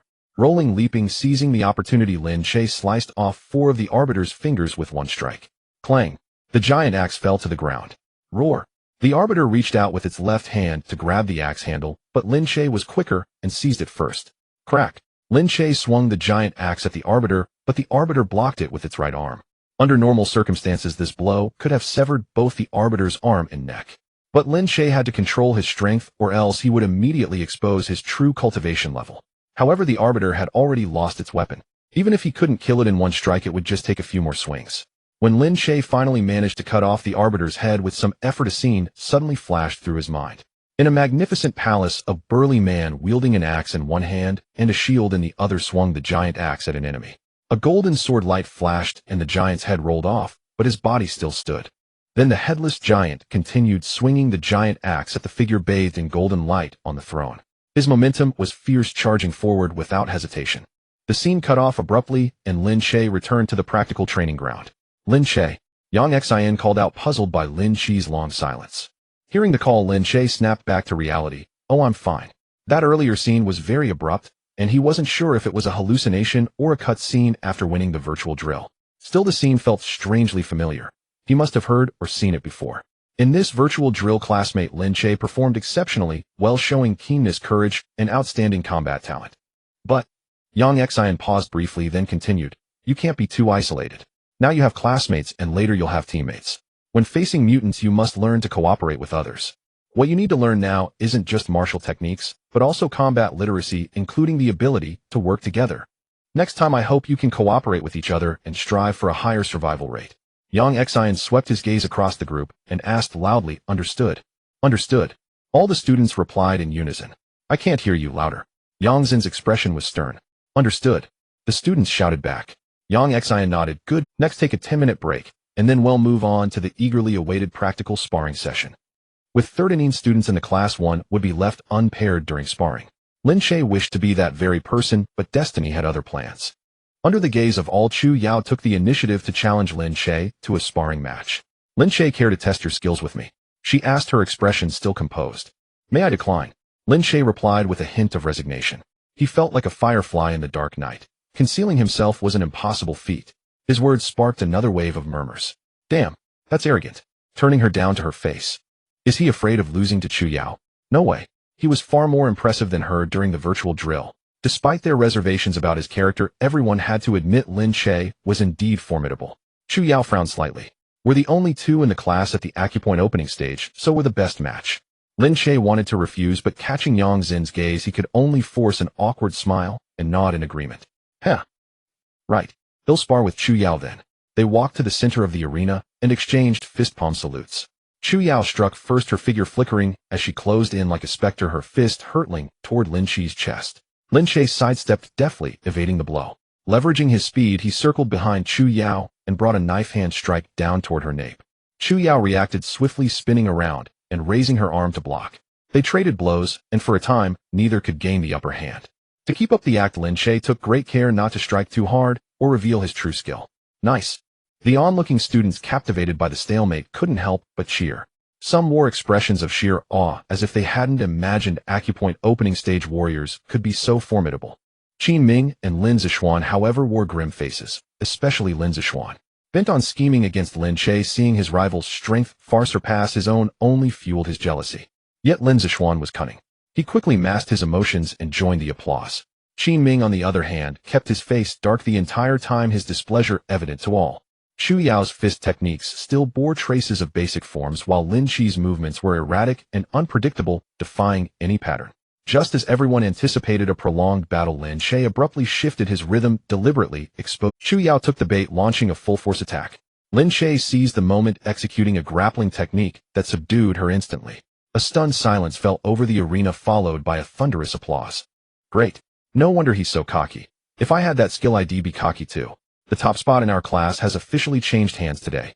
Too bad his character leaves something to be desired. Shu Yao broke free from Lin Che's hold, a flicker of complexity in her eyes. You're strong, but I'll win next time. Pure luck, just luck, Lin Che said, waving his hand. Their match set a good precedent, and soon other students. Lin Che watched for a while, but quickly lost interest. These students had never faced life or death combat. Their every move was textbook, a dull display of novices clashing. After everyone had paired off, Fong Haochen drew the bye. Yang Xin then fought a demonstration match with the class monitor. The teacher's skill was evident, but only to a degree. Lin Che imagined himself in Fong Haochen's place and could spot at least a dozen weaknesses in Yang Xin's stance. Of course, Yang Xin might have been holding back for instructional purposes. After school, Lin Zixuan and Lin Yuro left together, leaving Lin Che behind. The Lin family had arranged a private car and driver for Lin Zixuan and Lin Yuro, which was supposed to pick up Lin Che as well. But once Lin Yuro and Lin Zixuan were in the car, Lin Yuro insisted the driver leave immediately. Even Lin Zixuan's feigned protests couldn't sway her decision. Second sister, isn't it wrong to leave big brother behind? Mom and dad will be furious. After the car started, Lin Zixuan continued his pretense of concern. Lin Yuro was unperturbed. If he's late, whose fault is that? We're not obligated to wait for him. But Mom and Dad told us to look out for each other. It's his first day at school. He doesn't know the way. Lin Zixuan was cut off by Lin Yuro. So what if he doesn't know the way? He's a grown man. How could he get lost? Watching the car recede, Lin Che narrowed his eyes. The Lin residence wasn't far from Xinhai Academy. A few kilometers was only minutes away for him. But Lin Che wasn't in a hurry. He strolled back leisurely. By the time he reached home, half an hour had passed. The moment he entered, Lin Hai confronted him. What's the matter with you? Why are you so late? Why didn't you come back with your second sister? Lin Che didn't answer immediately. Instead, he glanced at Lin Zixuan and Lin Yuro. Seeing their evasive eyes, he let out a cold laugh. Shouldn't you ask the ones who came back first? Lin Hai was at a loss for words. Who knows what you were up to? Zixuan and I waited at the gate for a few minutes and didn't see you. We couldn't wait forever. Lin Yuro lied, blatantly trying to shift the blame. In truth, she had ordered the driver to leave the moment they got in without waiting a single minute. Lin Che didn't argue. He walked to the sofa, tossed his bag aside, and leaned back, fixing his gaze on Lin Yuro. Is that so? Then should I thank you? You. Look, if you want to ride with us next time, come out early. I won't wait for you. Having never waited for Lin Che, Lin Yuro naturally couldn't accept his thanks and could only salvage her pride. No need. I'm not used to riding with strangers. Lin Che turned her words back on her. Before coming to the Lin family, he had often taken the city bus. His claim about disliking riding with strangers was of course a fabrication. A pointed jab at the earlier dispute over room selection. Brother, don't be angry. Second sister didn't mean it. It's not worth making a fuss over. Lin Che turned his gaze to Lin Zixuan, a sardonic smile playing on his lips. How do I look angry? You come home this late, and the whole family waits for you. Are you the one who's wronged? Lin Wanting couldn't help interjecting. Oh, really? Did I ask you to wait? Lin Che stood his ground, meeting Lin Wanting's glare. Dad, look at him. Lin Yuro tugged at Lin Hai's arm. Lin Hai wanted to scold Lin Che further, but he knew if he spoke, he'd only be rebutted. As the head of the family, he wished to preserve at least a shred of dignity. All right, let's all say less. Sister Zhang has dinner ready. Let's eat. Su Qianqian interjected to smooth things over. No, let's first talk about me not being used to riding with strangers. Lin Che swept his gaze across the Lin family. Give me my own car, or let me move into the school dormitory.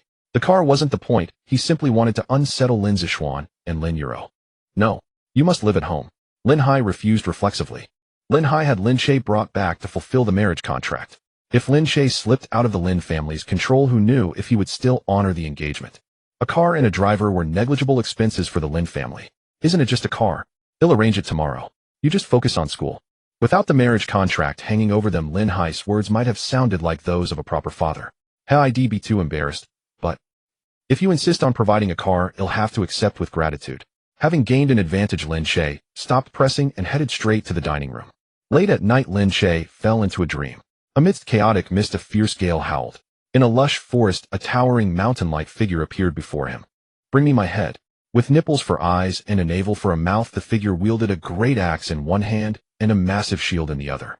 Lin Che finally recognized this image, the war god Xing Tian, a man who refused to die even without his head. Bring me my head. Xing Tian repeated the same phrase. Lin Che felt bewildered. Hey, you've got the wrong person, haven't you? I have no idea where your head is. According to the classic of mountains and seas, Xing Tian battled the heavenly emperor for the throne of the gods. The emperor beheaded him and sealed the head at Mount Chanyang. Because the heavenly emperor had cheated in the duel, Xing Tian's resentment soared to the heavens, and he lived on without his head. Later, with his headless body, he managed to send the emperor into reincarnation. This great deity suddenly barging into Lin Che's dream to demand his head left Lin Che feeling helpless. Not only did Lin Che not know where Mount Changyang was, but even if he did, he lacked the power to break the heavenly emperor's seal. Mount Changyang, break it with the axe, bring me my head. Xing Tian spoke again. Lin Che grew even more astonished, never expecting that this great god could communicate so clearly. After a moment's thought, Lin Che ventured to ask, where is Mount Changyang, and what axe is needed to split it open? Southwest, in a corner of the great wilderness. The axe in my hand is enough. Xing Tian's tone was flat, but brimming with pride. Lin Che had initially thought that splitting the heavenly emperor's seal would require at least a divine creation axe. For instance, when Yang Jian split the mountain to save his mother, he endured great hardships and fetched the divine creation axe from Mount Kunlun. But with Xing Tian, the step of finding the axe was simply skipped. Yet even so, Lin Che had no idea where this corner of the great wilderness was. It's not that I won't help you, but I'm really not familiar with the location you mentioned. Maybe you could ask someone else. Hearing this, Xing Tian was silent for a moment, then began to demonstrate martial arts. Shatter mountains and rivers. Xing Tian leaped high, spun in the air, and thrust his left shield forward. Xing Tian took a sudden stride, swung his great axe backhanded, and a colossal axe shadow materialized, carrying the power. Xing Tian took a sudden stride, swung his great axe backhanded, and a colossal axe shadow materialized, carrying the power to annihilate heaven and earth as it cleaved into the distance. Rumble. With the fall of the axe, 100 Zhanghai mountains split open from the middle, its cross-section, smooth as a mirror, pierced the sky with 1,000 blades. Xing Tian whirled the great axe at incredible speed, unleashing countless chi blades in all directions, an endless barrage. Swish, swish, ryup, ryup. The air was filled with grating sounds, and then Lin Che witnessed a shocking sight. The sky was collapsing, literally. Thousands of chi blades swept across, carving spatial fissures into the heavens above Xing Tian. As he lowered his axe, the entire sky shattered into nothingness. What kind of principle is this? Lin Che exclaimed, I don't understand. These three techniques are the Ganshi Pokyong Ju. Xing Tian's chest-bound eyes stared straight at Lin Che, and he declared solemnly, bring me my head, and I will also pass on the Luhan Bumigong. With those words, Xing Tian's form gradually faded. When Lin Che woke up, he thought it had all been just a dream, albeit an exceptionally vivid one. The next day, he went to school as usual. January 19, 2189, a meteor shower caused the blue planet to mutate, a day known as the Apocalypse Dawn. The teacher on the podium spoke eloquently. Listening to the teacher's lecture, Lin Che casually flipped through his book. He knew January 19, 2189, all too well. It was the date of his birth, the date he was abandoned, and the same date his grandfather Lin Yuan found him in a trash can and brought him home. A disaster struck and a new life began simultaneously. It was impossible to forget. Sometimes Lin Che would marvel inwardly at how lucky he was to have survived that cold winter night 17 years ago in a trash bin. Thus, ever since he could remember, he had always been extremely cautious. After all, his life was hard-won. Every extra day he lived was a bonus. Since that was the case, he naturally wanted to earn more and not die easily. During afternoon free training, Lin Che picked up a practice longsword and found a secluded corner to practice slashing. He wasn't close with his classmates either, and no one came to talk to him, and he was happy for the peace. Amidst the continuous slashing, Lin Che inadvertently swung a blade, as he had learned in his dream, sever the firmament. An astonishing sight appeared before him. He had actually unleashed a chi blade with his initial stage meridian opening cultivation. The dream had become reality. The martial technique and power application seemed to be imprinted directly into his mind. He executed it with such ease on his first try. Although the chi blade only flew 3 meters before dissipating, it made Lin Che realize that the Xing Tian from his dream was truly the war god Xing Tian. The Xing Tian who headless defied death and rebelled against the heavenly emperor. Projecting true chi externally was something only possible at the innate realm. Yet Lin Che, who had been suppressing his cultivation at the meridian opening stage, had achieved a master's feat, using only the martial technique from his dream. Clearly the Ganshi Pokyong Ju was beyond any ordinary martial art. This piqued Lin Che's intense interest in the so-called Luhan Bumigong. If the martial technique was this powerful, the accompanying cultivation method should not disappoint. Lin Che collected himself, scanned his surroundings, and only relaxed after confirming no one had noticed. He'll have to be more careful during future combat training. If I accidentally use the Ganshi Pokyong Ju, it will be hard to explain. Lin Che mused to himself, maybe I should do some extra work in the suburbs at night. Since his techniques couldn't be shown in public, regular training seemed pointless. Lin Che suddenly felt that being in the martial arts academy was actually restricting him, and its training regime couldn't meet his need to rapidly improve his strength. For now, only the virtual combat, simulation, and guidance techniques were of any use to him. The other courses weren't entirely meaningless, but they felt like a chicken rib. Although virtual combat could improve his experience against enemies, it couldn't enhance his chi and blood. He had already mastered the basic guidance technique, but he didn't know when he would learn the advanced one. From this perspective, instead of wasting time at school, he might as well go out and try his luck at night. However, just as Lin Che was hesitating about taking a long leave or dropping out, an opportunity arose. The combat training instructor Yang Xin announced a field trial at the end of the month. Hearing this news, Lin Che's tangled thoughts immediately settled. He knew well that hunting mutants in the city was no match for the wild. Since the last wave of mutant tides 3 years ago, the frequency of mutants appearing in the city had dropped drastically. In the city, improving strength by hunting mutants was very slow. According to regulations, he wasn't allowed to leave the city on his own before turning 18. Now having the chance to leave the city with the school team for the trial was an excellent opportunity for him. The wilds were sure to be filled with mutants, a perfect place to hone his ganshi, Pokyong-ju, and boost his power. Therefore, Lin Che stopped dwelling on the idea of dropping out. He attended school peacefully each day, preparing for the field trial at the end of the month. Beyond the academy's basic curriculum, Lin Che began to train himself every night. In the dead of night, he would stealthily slip out of the villa and go to a secluded corner of the city, repeatedly practicing the shattering the heavens with shield and axe art. As time passed, he grew increasingly proficient in these 3 martial techniques, and his application of them became more exquisite. Although shattering mountains and rivers with the shield was a giant shield technique, it could also be used as a fist technique. With every punch thrown, Lin Che could feel a surge of immense power flowing within him. As his mastery over the techniques deepened, the might of his fist force continually strengthened. Severing the azure firmament against the tide, and 1,000 blades shattering the sky, as giant axe techniques could also be employed as long blade martial skills. Although a long blade lacked the sheer weight and force of a giant axe, it did not hinder Lin Che from unleashing blade auras. Severing the azure firmament against the tide was a single target finishing move that might require greater strength, making the giant axe more advantageous. 1,000 blades shattering the sky, however, was inherently a group targeting technique, and when paired with a long blade, it proved even more agile than the giant axe. It was plausible that Xing Tian, as the god of war, was openly adept with the axe, but might also be skilled with the blade in secret. With this shattering the heavens with shield and axe art, Lin Che paid little attention to other martial skills at school, instead dedicating more effort to physical training. Weight training, extreme long-distance running, obstacle climbing, and other high-intensity physical exercises. Lin Che always strived to be the first. Even Fong Haochen, an rank strength talent, could only sigh in admiration at Lin Che's performance. Through his daily training, Lin Che grew increasingly robust, with significant improvements in both speed and stamina. Of course, enduring such rigorous training was also thanks to the Lin family's fine cuisine. A good diet also had a tremendous impact on martial arts advancement. In the past, when he had to hunt for his own survival, he would never dare to exhaust his physical strength like this. If he were to encounter a formidable opponent while exhausted, the irony would be too absurd. Meanwhile, Lin Che also began gathering information about Mount Chanyang. Through the internet, the library, and consultations with teachers, Lin Che eventually identified 3 possible locations: Xiuqi Mountain in Longnan, Mount Chanyang in Shinong Town, and another Mount Chanyang in Huitong. Xiuqi Mountain, surrounded by water on 3 sides, matched the geographical descriptions in the classic of mountains and seas. The other 2 were named Chanyang simply due to the same name. Moreover, both of these sites were associated with the Flame Emperor Shinong. Huitong is the birthplace of the Flame Emperor, while the mausoleum of the Flame Emperor in Shinong Town is Shinong's resting place.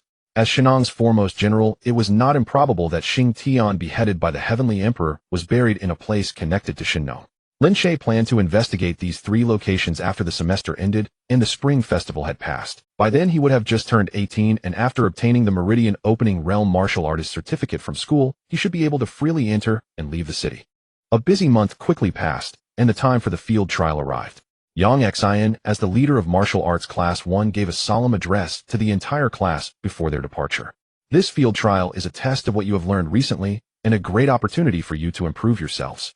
The mutated creatures in the wild are not only diverse with different abilities, but you may also encounter grade 3 or higher mutants, so everyone must be extremely cautious. Moreover, the wild environment is complex. Besides the threat of mutants, you may also face severe weather and various unexpected situations. Therefore, during the trial, everyone must prioritize safety and follow instructions. At this point, Yang Xin scanned the crowd. Do you understand? Understood. The group responded in unison. Very well, now everyone set out immediately. Yang Xin waved his hand and led the students toward the school gate. Since it was a field trial, the first lesson was to hike out of the city on foot. Everyone had to carry camping gear and trek 50 kilometers, exiting the city to enter the nearby forests. Then they would undergo a week-long survival trial in the wilderness. Of course, as a student training ground, the forests around Shanghai City were frequently patrolled by the city defense forces. High-grade mutants were usually eliminated promptly, leaving only grade 1 or grade 2 mutants as challenges for the students. As a transcending mundane realm martial artist, Lin Che faced even grade 4 mutants without pressure. For him, this trial might be more like a hunting feast. After a month of dormancy, the slaughter ability could finally be put to use, and Lin Che was eager. Beneath the heavily guarded high walls of the city defense forces, students from various martial arts academies stood in orderly ranks, the atmosphere slightly tense. The soldiers of the city defense force looked stern, meticulously verifying each student's identity. Once the checks were complete, the massive alloy gate rumbled as it slowly slid open. Once you step through this gate, you are no longer under the protection of the city defense forces. You must rely on yourselves. The city defense major spoke solemnly, his gaze sweeping over the assembled students. When his eyes fell upon Lin Che, he paused briefly, as if scrutinizing him. Lin Che felt a slight unease. Had his martial realm been seen through? Fortunately, the major only looked for a moment and found nothing unusual, then stepped aside to signal the students to proceed out of the city. For ordinary mutants, this 10-meter-high wall indeed provided a significant defensive barrier. Since the day of revelation, humanity had erected such walls around cities to survive. Although these walls could not defend against all mutants, they at least slowed their advance on the city, buying humanity time to respond. The students filed out of the city gate, each class heading in different directions. Some looked tense, others excited, their expressions varied. Lin Che followed closely with the team, a complex emotion stirring within him. On one hand, he was thrilled at the prospect of enhancing his strength. On the other hand, the unknown dangers beyond the walls filled him with a faint sense of unease. Always cautious, he disliked this feeling of being out of control. As the high wall gradually disappeared behind them, the distant forest slowly drew nearer. Inside and outside the city seemed like two different worlds. The once wide roads were now covered in weeds and vines, exuding a scent of decay intertwined with new life. The silhouettes of the mountains loomed faintly in the mist, like a giant beast opening its abyssal maw toward the group, revealing sharp fangs. The team slowly advanced along a relatively clear path, with instructor Yang Xian leading the way, constantly alert to the surroundings. The students' chatter grew quieter, as if afraid to make noise and attract mutants lurking in the forest. The trees on both sides towered, blocking out the sky with trunks nearly a meter thick.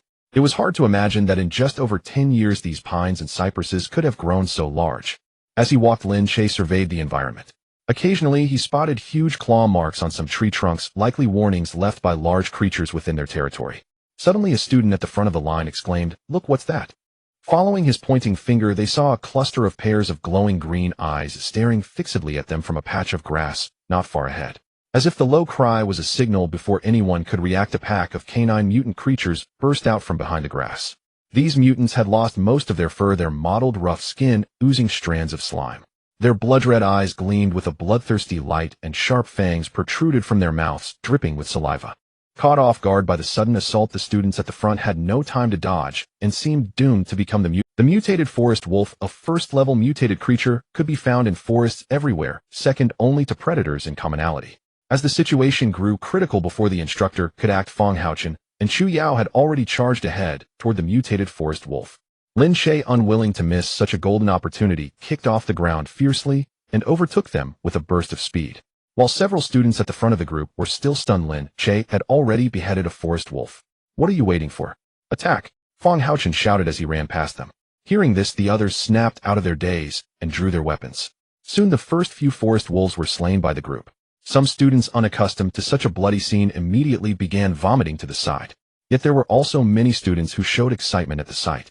Behind the wolf pack, a robust white wolf with pristine fur threw back its head and let out a long howl. A woo. As if following orders, the wolf pack ceased its chaotic attacks and began to pace slowly around the students. A second-level mutated creature, the Wolf King, possessing rudimentary intelligence, capable of commanding the pack. Yang Xian spoke calmly, seizing the tense moment to teach the students. As he spoke, more mutated forest wolves gathered from all sides. "Don't panic. Maintain formation. Groups of 3 coordinate with each other."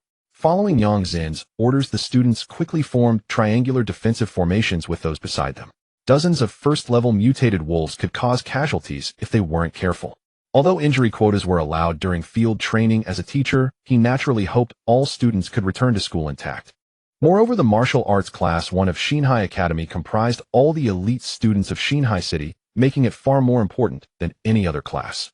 Except for one student, who falsely claimed to be a grade talent, every student here once grown could stand on. Students with grade talent had the potential to become grandmasters, while those with a grade talent barring accidents were destined to become transcendents, and with effort, could even aspire to the divine realm. Grade talent could steadily reach the divine realm, and with some fortuitous encounter, might even achieve the rank of martial saint. In all of martial arts class 1 only Lin Che was grade, the rest were at least grade. In other words, of the 30-odd people present except for Lin Che, all would grow into powerhouses above the grandmaster level. Of course, as a peak mortal transcendence martial artist, these forest wolves were nothing more than a minor affair for Yang Xian. The key was to protect the students while allowing them to gain experience. Fortunately, these students were no ordinary people. After the initial panic, they steadied their formations and gradually regained composure. Crack, crack. While everyone stood on guard, Lin Che was busy chopping at the corpses of the dead wolves, specifically their heads. Having only managed to claim 2 of the mutated wolves that charged earlier, Lin Che felt somewhat displeased. He had hoped to kill more mutated creatures to enhance his cultivation, and this situation felt like too many wolves and too little meat to him. The students were the wolves, while the wolf pack was the fat meat in Lin Che's eyes. As Lin Che retrieved one core after another, Feng Haochen couldn't help but ask, "We're on a training exercise and cores aren't being tallied for grades. What are you collecting them for?" "I just like collecting these things," Lin Che replied calmly. These students, mostly from elite social circles, had no contact with the black market and naturally didn't know that a single first-level core could be exchanged for 500 Chinese yuan. Lin Che couldn't reveal the black market to a group of students as it was inherently illegal. Besides, given their family backgrounds, they probably wouldn't care about 500 yuan. Even if all the dozens of mutated forest wolves around were killed, the total cores would amount to just tens of thousands of yuan, perhaps less than some students' weekly allowance. Awoo.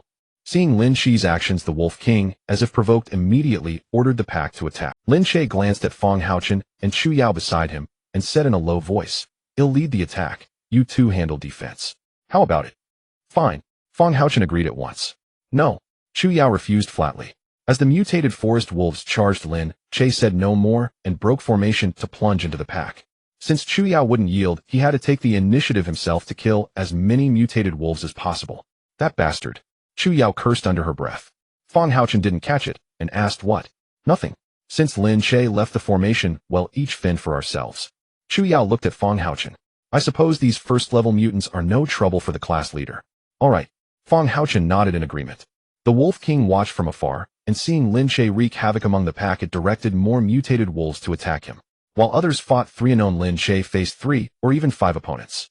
Fortunately, Lin Che's speed advantage kept him in control. Over a dozen mutated wolves fell, half of them credited to Lin Che. As the group gradually coordinated their formations, advantage became evident, and the mutated wolves no longer posed a threat. The Wolf King realized the humans were growing stronger, and the pack couldn't win. So it signaled a retreat. "Awoo! Awoo! Awoo!" The surrounding wolves responded in kind. He initially wanted to chase and kill a few more wolves, but after a few steps, Yang Xian stopped him. "Lin Che, come back. No one is allowed to leave." He initially wanted to chase and kill a few more wolves, but after a few steps, Yang Xian stopped him. "Lin Che, come back. No one is allowed to leave the group." Hearing this, Lin Che had to give up reluctantly. Watching the wolves disappear into the woods, he felt a twinge of regret. Then, shifting his thoughts, he resumed chopping wolf heads to collect cores. Everyone was ready to leave, but Lin Che kept hacking away on the spot. Lin Zishuan, feigning concern, said, "Brother, let's hurry up. Everyone's waiting for you. It'll take just a minute." "Why the wait?" Lin Che retorted sharply. His movements were swift, 1 slash per head, retrieving a core in under 3 seconds. Having just finished a battle, without rest, no one had intended to rush Lin Che. But Lin Zexuan's unnecessary remark made many feel Lin Che was slowing everyone down. "Lin Che, your maverick behavior is detrimental to group activities." Qin Ming couldn't help interjecting. Once someone spoke, others chimed in. "Exactly, those useless cores. What's the point of wasting time on them? Don't tell me he thinks these cores are gems to collect. Haha, don't be ridiculous. Lin Che is a young master of the Lin family. He wouldn't care about gems. I heard he grew up outside and was only recently brought back. Probably never seen many gems before." Lin Zishuan fanned the flames. "Don't talk about my brother like that. He grew up outside without proper education. He's already pitiful enough." By then, Lin Che had finished collecting all the cores. He looked up at Lin Zishuan, a sneer curling at his lips. "Do you think if I beat you up at school you can go home and complain, making the Lin family hate me even more?" Lin Zexuan's pupils contracted, and he shook his head repeatedly. Brother, how could you think that? I'm just defending you. Oh, so I should thank you. Lin Che walked slowly toward Lin Zixuan. If you want a beating, just say so. I don't mind obliging. No, brother, I didn't mean that. Seeing this, Yang Xian immediately spoke up. All right, everyone pack up and leave here as quickly as possible. Lin Che glanced at Lin Zixuan upon hearing this, then walked toward the front of the team on his own. At this, Lin Zixuan seemed relieved yet tinged with a hint of regret. All the students followed the instructions and continued moving forward. As the team delved deeper, the surrounding environment grew increasingly still. As dusk approached, thick fog rose in the mountains and visibility dwindled. Roar! Suddenly a low growl came from the side. All the students present felt an intense pressure. Yang Xin's expression shifted and he shouted loudly, "Not good. A level 3 mutant is approaching, everyone be careful." The students immediately tensed up, gripping their weapons tightly ready for battle. Lin Che couldn't help but feel secretly relieved. Indeed, cultivation progressed more easily outside the city. In 3 years within the city, he had encountered fewer than a handful of level 3 mutants. Now, just after leaving the city, first came a pack of level 1 mutant wolves led by a level 2 wolf king followed by a level 3 mutant bear. At this pace, he estimated he could break through to the mid-stage of the mortal transcendence realm in just a few days. Roar! Shrouded in the thick fog, the growls drew closer and the students' hearts began to race. In the virtual drill, a single level 2 mutant had wiped out the entire team, with only Lin Che surviving. Now facing a level 3 mutant in reality, despite being fully armed, they could muster little confidence. Fortunately, the earlier encounter with the mutant forest wolves had given them some combat experience, so their morale wasn't completely shattered. Yang Xian squinted, trying to pierce the thick fog to see the approaching attacker, but could only make out a blurry, massive silhouette. Only when the mutant drew closer did the group get a clear view of its full form. The creature stood over twice a man's height with distinct bear-like features, its body covered in a layer of black scales that allowed it to conceal itself in the fog. Its eyes blazed like twin flames, radiating an oppressive killing intent. Roar! The massive beast let out another earth-shaking roar, and the tremendous sound waves kicked up a gale that scattered much of the surrounding mist. Not good, it's a mutant armored bear. Yang Xian shouted. This creature is incredibly strong. Everyone tighten formation. He'll handle it. At the same time, he immediately leaped up, bringing his blade down on the mutant armored bear. Clang! The strike landed with the sound of metal clashing. A mortal transcendence realm martial artist's blade strike carried force equivalent to a large caliber armor-piercing round. Yet Yang Xian still couldn't breach the armored bear's scales. After the day of revelation, conventional firearms were gradually phased out. The reason was simple. Mutants like the level 3 armored bear with their scale armor could withstand bullets. For instance, an AK bullet's maximum penetration was roughly 350 kilograms, less than a casual slash from a mortal transcendence realm martial artist. Moreover, most mutants had explosive speed, making it nearly impossible for guns to lock on. Only during beast tides, when dealing with low-level mutants, could large-scale suppressive fire prove somewhat effective. Against high-level mutants, one had to rely on the blades of advanced martial artists targeting weak points. Of course, a Grandmaster-level martial artist could easily cleave through a level 3 mutant's scales. But in the current team, the highest martial cultivation was Yang Xian, the leading teacher. Struck by the blade, the armored bear turned sharply toward Yang Xian, its gaze fierce. Then it raised a massive paw and swiped at him. Bang! Yang Xian raised his fist to block, but was sent staggering back several meters. Seeing an opportunity to boost his cultivation, Lin Che naturally wouldn't miss it. He quickly shouted, "Teacher, I'll help you." The other students began whispering among themselves. Is this guy crazy? The teacher said this armored bear is incredibly strong, and he still overestimates himself. Doesn't he know his own limits? He's just going to cause trouble for the teacher. I really hate people like him. If he drags the teacher down, well, all suffer. Lin Zixuan also seized the chance to make his presence felt. Brother, don't act recklessly. The teacher needs to focus on the armored bear. He can't look after you. Yang Xian also tried to stop him. Don't come over. You can't help. But Lin Che was not about to heed orders. He leaped high, plunging his blade into the armored bear's eye. Squelch. Roar. The sound of steel piercing flesh was followed by a furious roar as the armored bear swung its paw at Lin Che. Fortunately, relying on his speed, Lin Che stomped hard on the bear, pulled out his blade, and retreated several meters. Roar. Missing its strike, the armored bear let out another enraged roar and charged at Lin Che. Dodge! Yang Xian shouted as he rushed forward. Lin Che feigned evasive movements, but aimed his blade again at the bear's injured eye. Crunch. Leveraging the momentum of the charge, the blade drove straight into the bear's brain. Thud. Finally, after stumbling several meters, the armored bear collapsed and died. Yang Xian stepped forward, examined the carcass, and his expression turned complex. How did you manage that? Yang Xian looked at Lin Che with a scrutinizing gaze. Lin Che shook his head.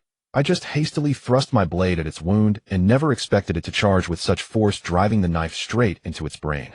He naturally wouldn't admit that he had calculated the angle waiting for the armored bear to impale itself. Don't be so reckless in the future. It's too dangerous. Yang Xian couldn't fathom that Lin Che was hiding his skill, so he had no choice but to believe him for now. This armored bear's corpse still has some value. The gall paws and hide can be sold for about 50,000 Chinese yuan. Since you killed it yourself, go ahead and collect these parts. Hearing this, Lin Che couldn't help asking, can't the meat be eaten?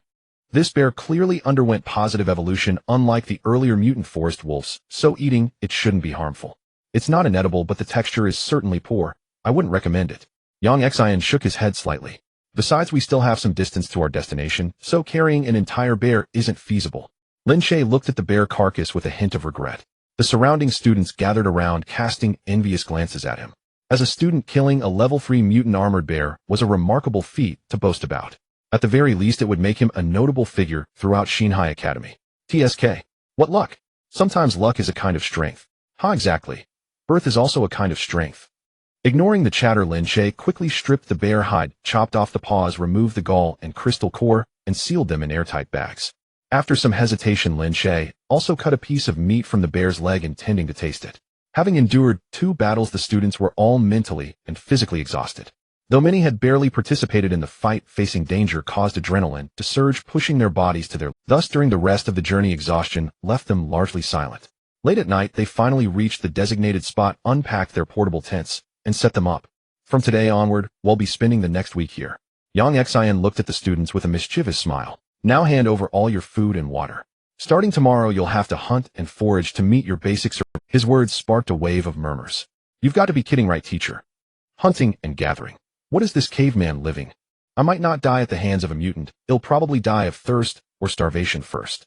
Hearing the complaints, Lin Che had a flash of inspiration. Teacher, the bear paws and meat are from hunting, so they don't need to be handed in, right? Yang Xian nodded. That's acceptable. Damn, we've been tricked. The teacher just said the bear meat tastes bad.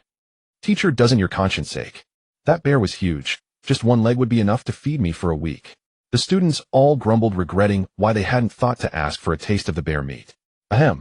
How can you cut corners during field training? Yang Xian tried to hide his embarrassment, then put on a pained expression. If you slack off now, you'll lose your lives later.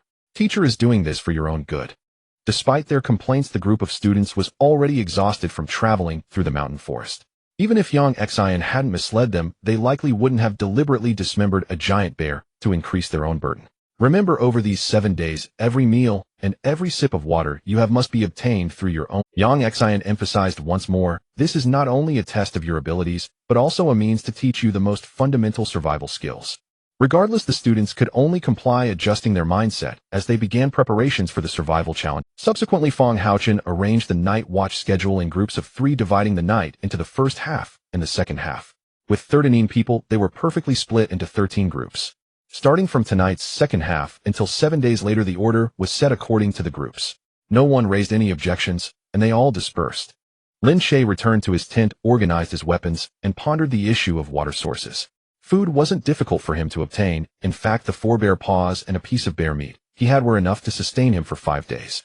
However, the water problem was urgent. Still, since the school had chosen to camp here, it meant a water source must be nearby, either close or far, obvious or hidden. He had night duty tonight, and would have to wait until tomorrow to explore. The first group consisted of Feng Haochen, Chu Yao, and Lin Che. This arrangement was because neither Lin Che nor Chu Yao had many friends in the class. While others paired up with close classmates, the 2 of them had to endure the taxing first night with the class monitor. Lin Che, with only a crade talent, reached the meridian opening realm at 17. You must have awakened very early, right? In the surrounding silence, Feng Haochen made small talk. 14. Lin Che replied casually. That early? Feng Haochen was somewhat surprised. On the other side of the campfire, Chu Yao couldn't help but glance at Lin Che. Lin Che nodded. Indeed, quite early. It caught me off guard. Back when he was only 14, encountering a mutant on the outskirts of the city had truly brought Lin Che to death's door. If not for the pressure of that extreme situation, he might not have awakened his ability at 14. And you, Chu Yao? It seems no one in the class knows your talent. Feng Haochen turned to look at Chu Yao. Chu Yao replied casually. Lin Che's interest was piqued. Is it a spatial talent that can store supplies? Chu Yao looked puzzled. I don't know what you're talking about. No. Lin Che gave an awkward laugh. Chu Yao fell silent, seemingly losing the desire to chat. The atmosphere grew slightly awkward, so Feng Haochen had to explain to Lin Che. Lin Che, you've misunderstood. Space-type talents currently known are spatial teleportation and spatial compression, both of which are grade talents. Spatial teleportation enables instant movement and long-distance travel, while spatial compression can create spatial blades or cause spatial collapse. Both abilities are extremely powerful. Anyone awakening one of them would have at least in grade talent, possibly even higher. Feng Haochen looked at Chu Yao. Which spatial talent did you awaken, Chu Yao? Spatial compression type. Currently its development is low, so it lacks lethality. Chu Yao replied calmly. Such a powerful ability, why no lethality? Lin Che looked confused. Chu Yao frowned slightly. My current spatial compression ability isn't enough to create a spatial blade. If applied to an object, at most I can crush a soda can. This was clearly Chu Yao's current predicament, causing her considerable distress. Although spatial compression was a fine ability, it was also more challenging to enhance. Some physique-enhancing abilities would undergo a secondary upgrade at the early meridian opening realm.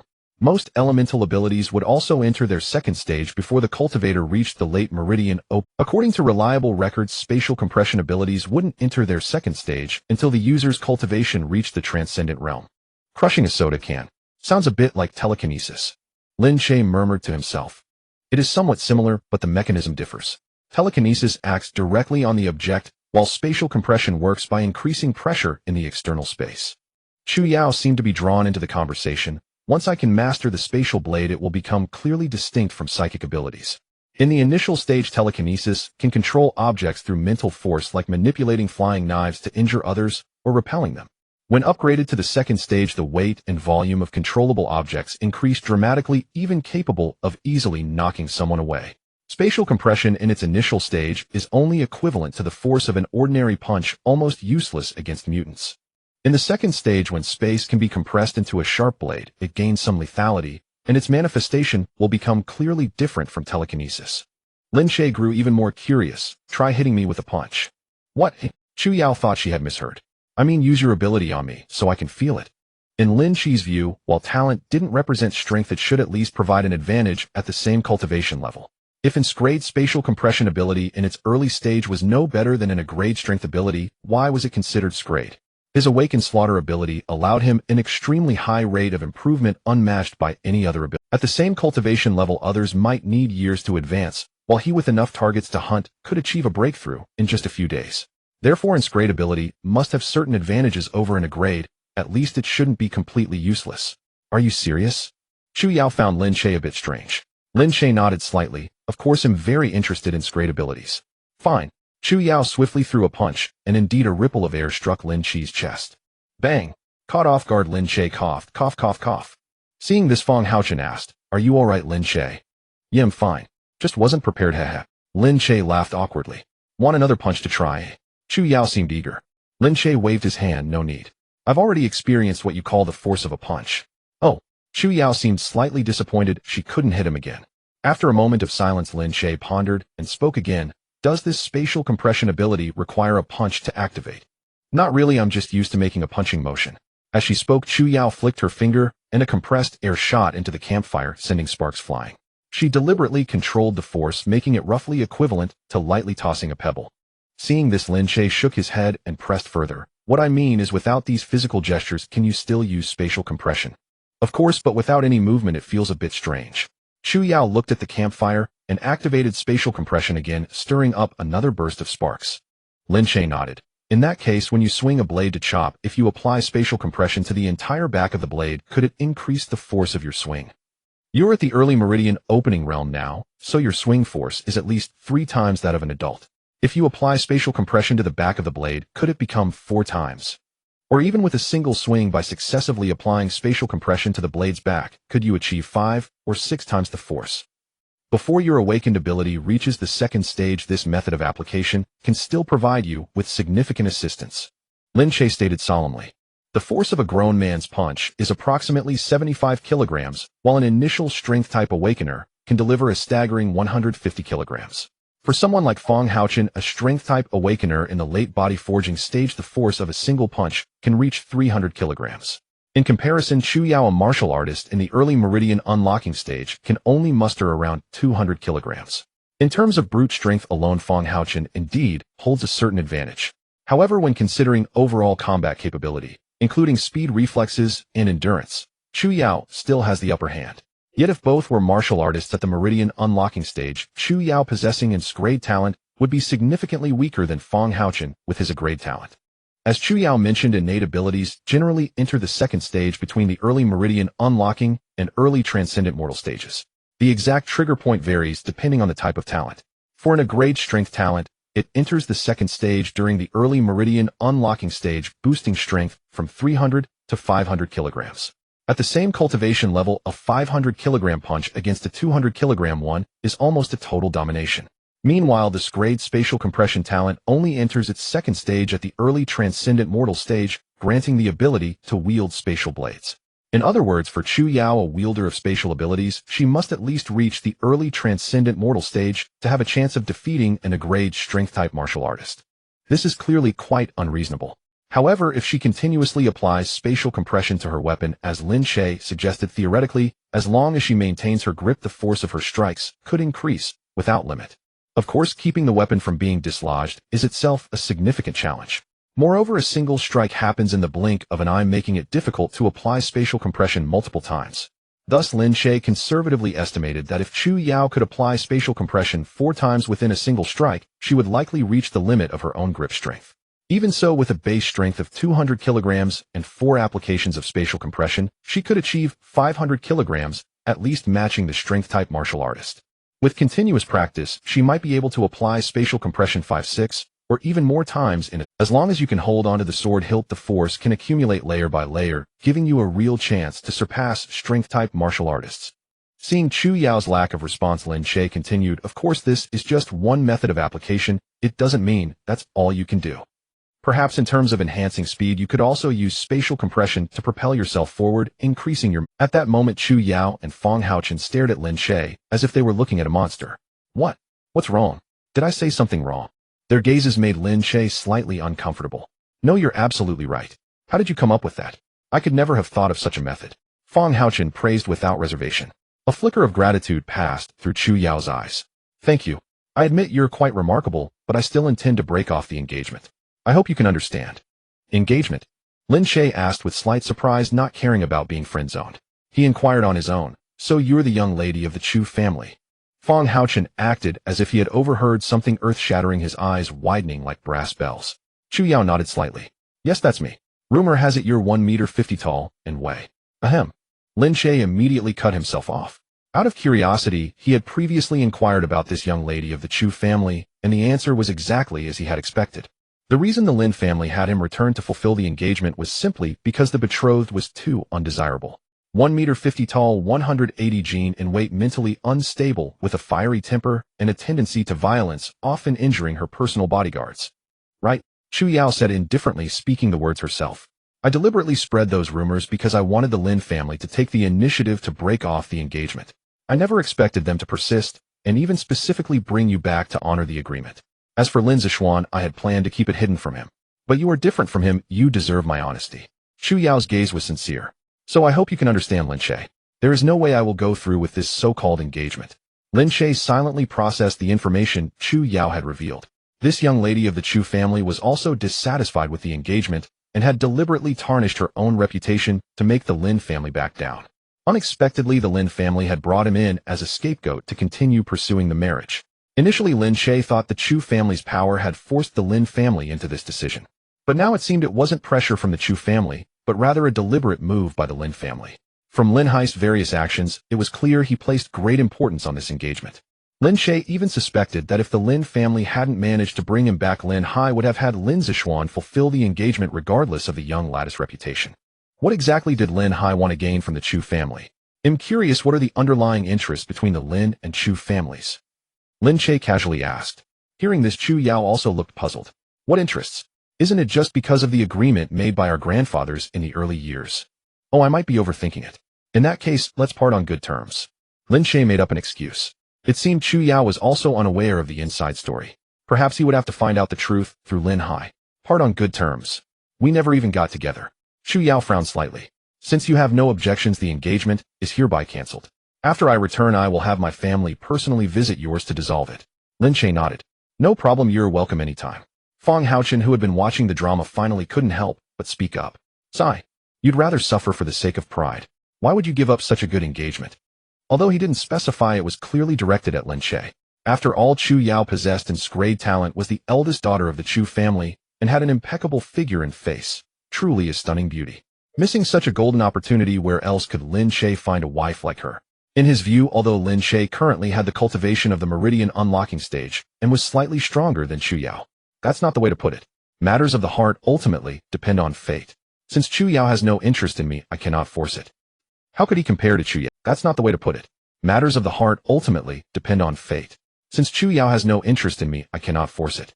Lin Che had no intention of fulfilling the engagement anyway, so his words now were a case of gaining an advantage while playing the victim. Of course, this explanation made Lin Che seem somewhat helpless, which made it easier for Fang Haochen and Chu Yao to believe. Fang Haochen nodded. You make sense. You can take it and leave it, brother. That takes guts. From being Fang Haochen's classmate to being his brother, it only took one major setback. Fate. Chu Yao murmured to herself, her mind involuntarily flashing back to a figure in a black raincoat. Since that rainy night, she had returned to the scene many times, but never saw that figure again. She wondered if she would ever have the chance to meet him again. The sense of security she felt when someone shielded her in that desperate situation was something she feared she would never forget. Infuriatingly, that guy claimed to be Lei Feng, obviously a fake name. Even so, Chu Yao had people verify it, and the result was predictable. Throughout the entire city of Xinhai, she searched for every similar name. Lei Feng, Lei Feng, Lei Feng, and more. None of them were martial artists above the transcendent mortal stage. That guy actually dared to toy with her. If I ever catch him, I'll make him pay. Chu Yao couldn't help but feel it. The young lady of the Chu family turned out to be Chu Yao. If Lin Zixuan were to learn the truth, one could only imagine how he would feel. Lin Che could not help but find it amusing. The Lin family had gone to great lengths to bring him back as a substitute for Lin Zixuan, yet the young lady of the Chu family had never intended to honor the engagement. This in turn saved him a great deal of trouble. He figured that once the Chu family came to call off the engagement, the Lin family would hold him in even lower regard. Perhaps it would not be long before he returned to his rented room in the suburbs. The next morning, as the first rays of the sun rose, everyone gradually emerged from their tents. Close-knit classmates set off together, ready to search for food and water. Though somewhat fatigued, Lin Che roused himself and left the camp to address the water issue. Generally, by observing the density of vegetation, one could infer the likely presence of a water source in areas with more lush growth. However, in this forest, almost every direction was covered by towering trees, offering no such reference. Generally, by observing the density of vegetation, one could infer the likely presence of a water source in areas with more lush growth. However, in this forest, almost every direction was covered by towering trees, offering no such reference. Jiu.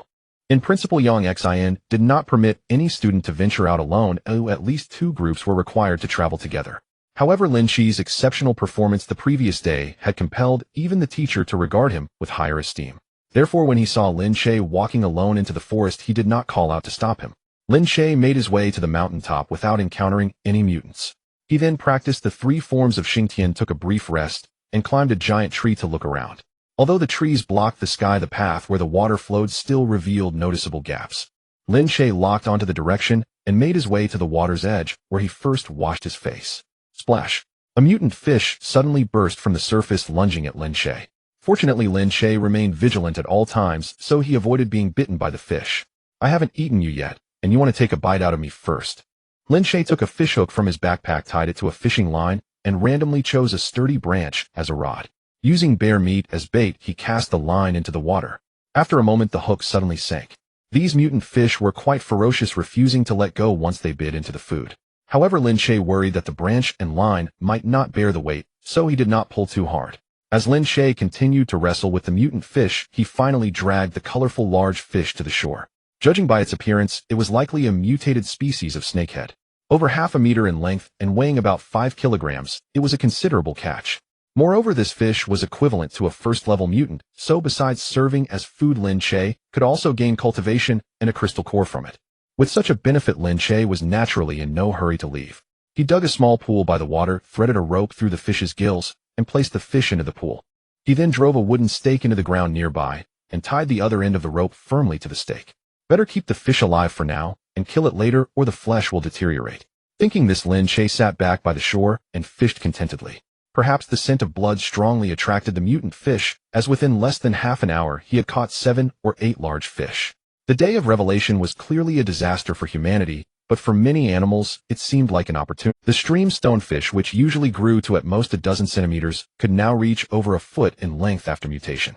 If such a stonefish encountered a predator like the snakehead in the water, even if it couldn't kill it, it could choke it to death. There's a water source ahead, ha. This is great, the biggest problem is solved. Hurry, hurry, see if there are any. The sound of conversation came followed by hurried footsteps. Lin Che. Someone spotted him fishing and called out from a distance. At that moment Lin Che lifted his rod and caught another large fish. Lin Che, are you fishing? Song Xia approached making small talk. No, I'm playing in the water, Lin Che replied, looking up and then flatly denying it. Song Xia paused for a moment, her expression slightly awkward. Lin Che, you're quite the joker. Martial Arts Class 1 boasted 2 stunning beauties, one was Chu Yao and the other was Song Xia. Their looks each had their own merits, but Chu Yao was usually very aloof and had few friends.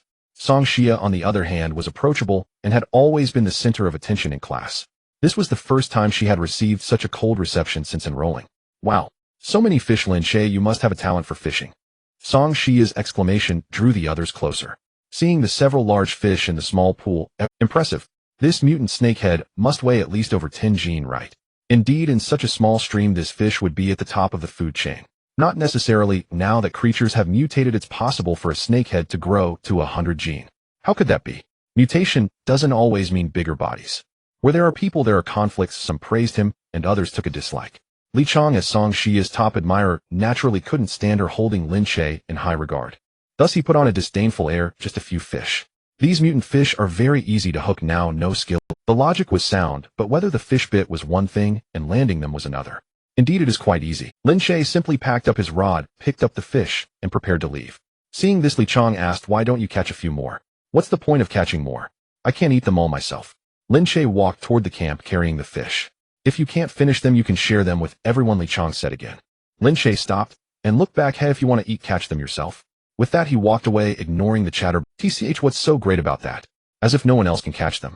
Exactly, just a few fish. But we don't seem to have a fish hook. As they spoke, Lin Che turned back. Li Chong and the others who had been gossiping felt somewhat embarrassed. However, Lin Che wasn't coming back for them.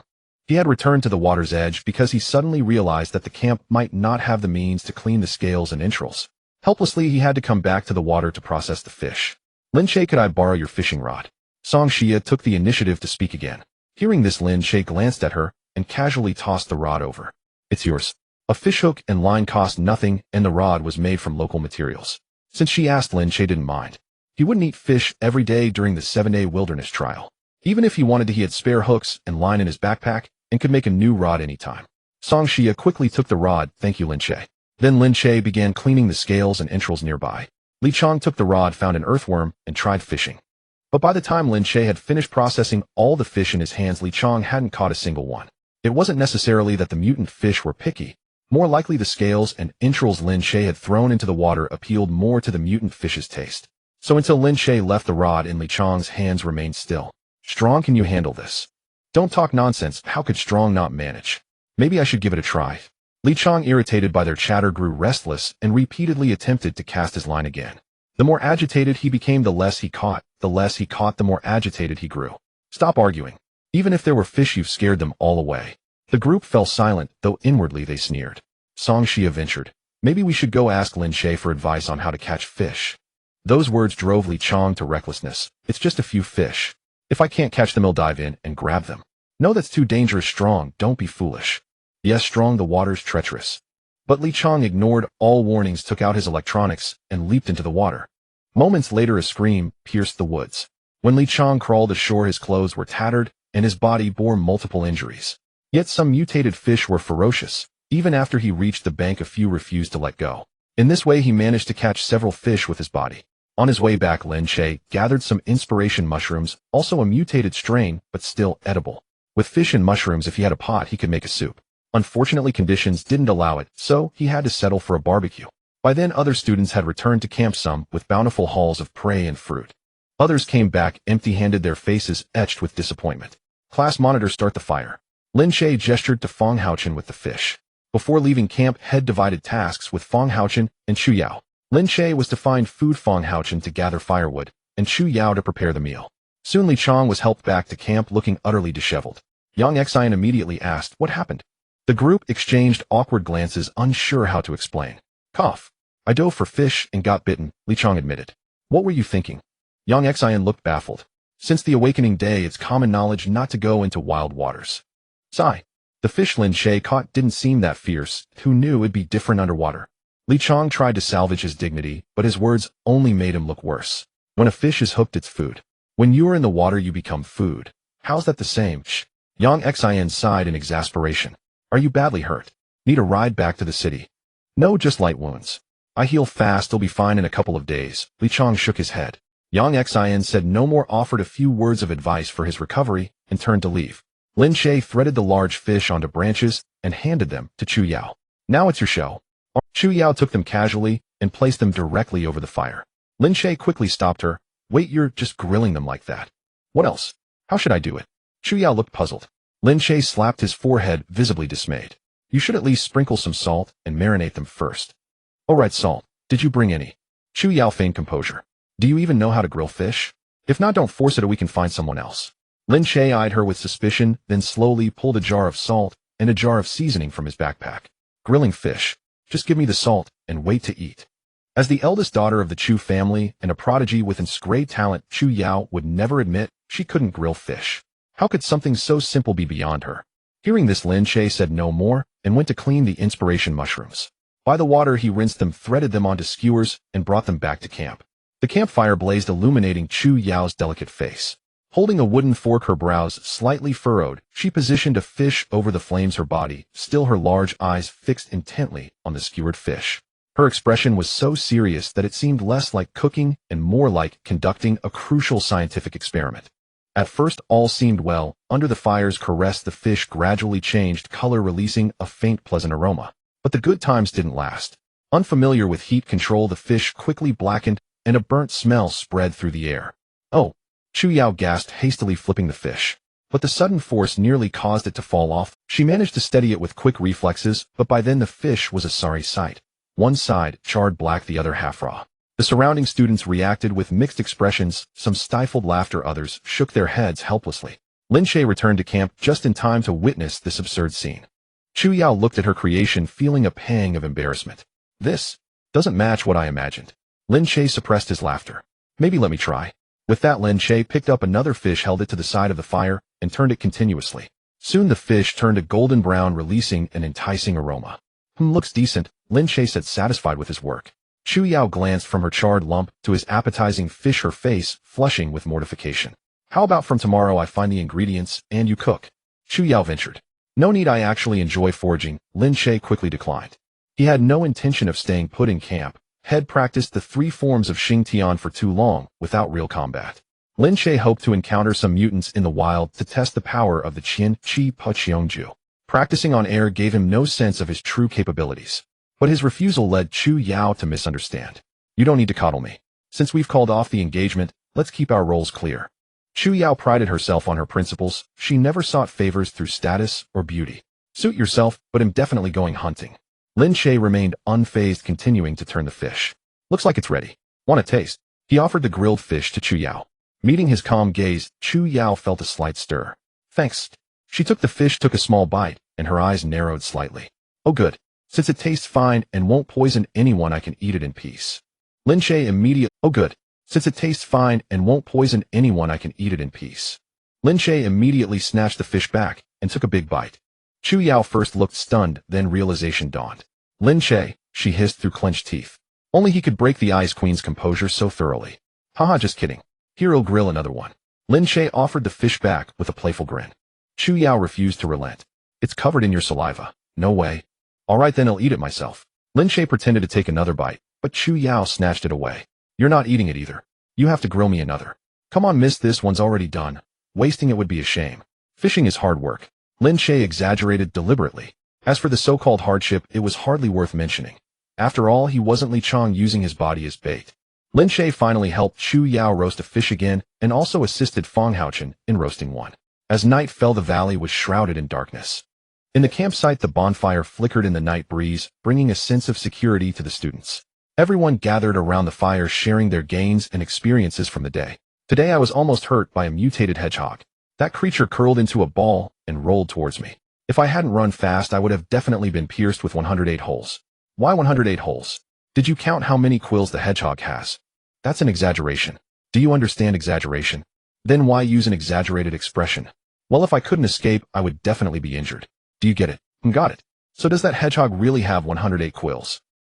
Li Chong jumped into the water to feed the fish. I gathered a hemostatic herb. The bear's corpse from yesterday has only a pile of bones left. Lin Che quietly listened to everyone sharing their experiences while pondering the hunting plan for tomorrow.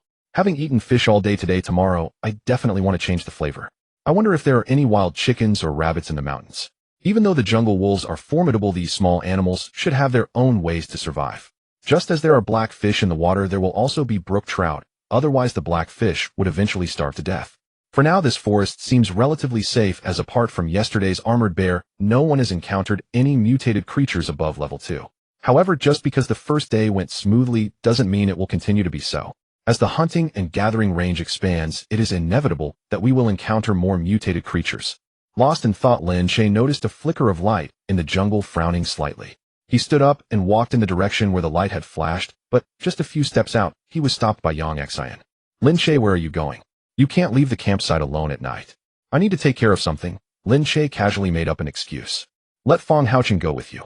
Yang Xian had to be responsible for all the students. With the increased danger at night, he naturally couldn't allow Lin Che to leave alone. All right, Lin Che said helplessly. Feng Haochen stepped forward, walked beside Lin Che, and placed a hand on his shoulder. Let's go together. Lin Che shook his head and walked into the woods with Feng Haochen. After walking a short distance, Feng Haochen felt it was about time and suggested that Lin Che take care of his business right there. However, Lin Che had other intentions and was hoping to take the opportunity to slay a mutated creature, so he naturally wouldn't agree. He made an excuse that he couldn't pee with someone around and walked a few steps away alone. After searching around, he didn't find anything unusual and had to give up. Returning to the campsite, Lin Che entered the tent and found it hard to fall asleep for a long time. The flickering light he saw earlier must have been the eyes of some animal reflecting light. However, that creature was quite alert and fled as soon as it made eye contact with Lin Che. He pondered repeatedly, preparing contingency plans for various unforeseen circumstances.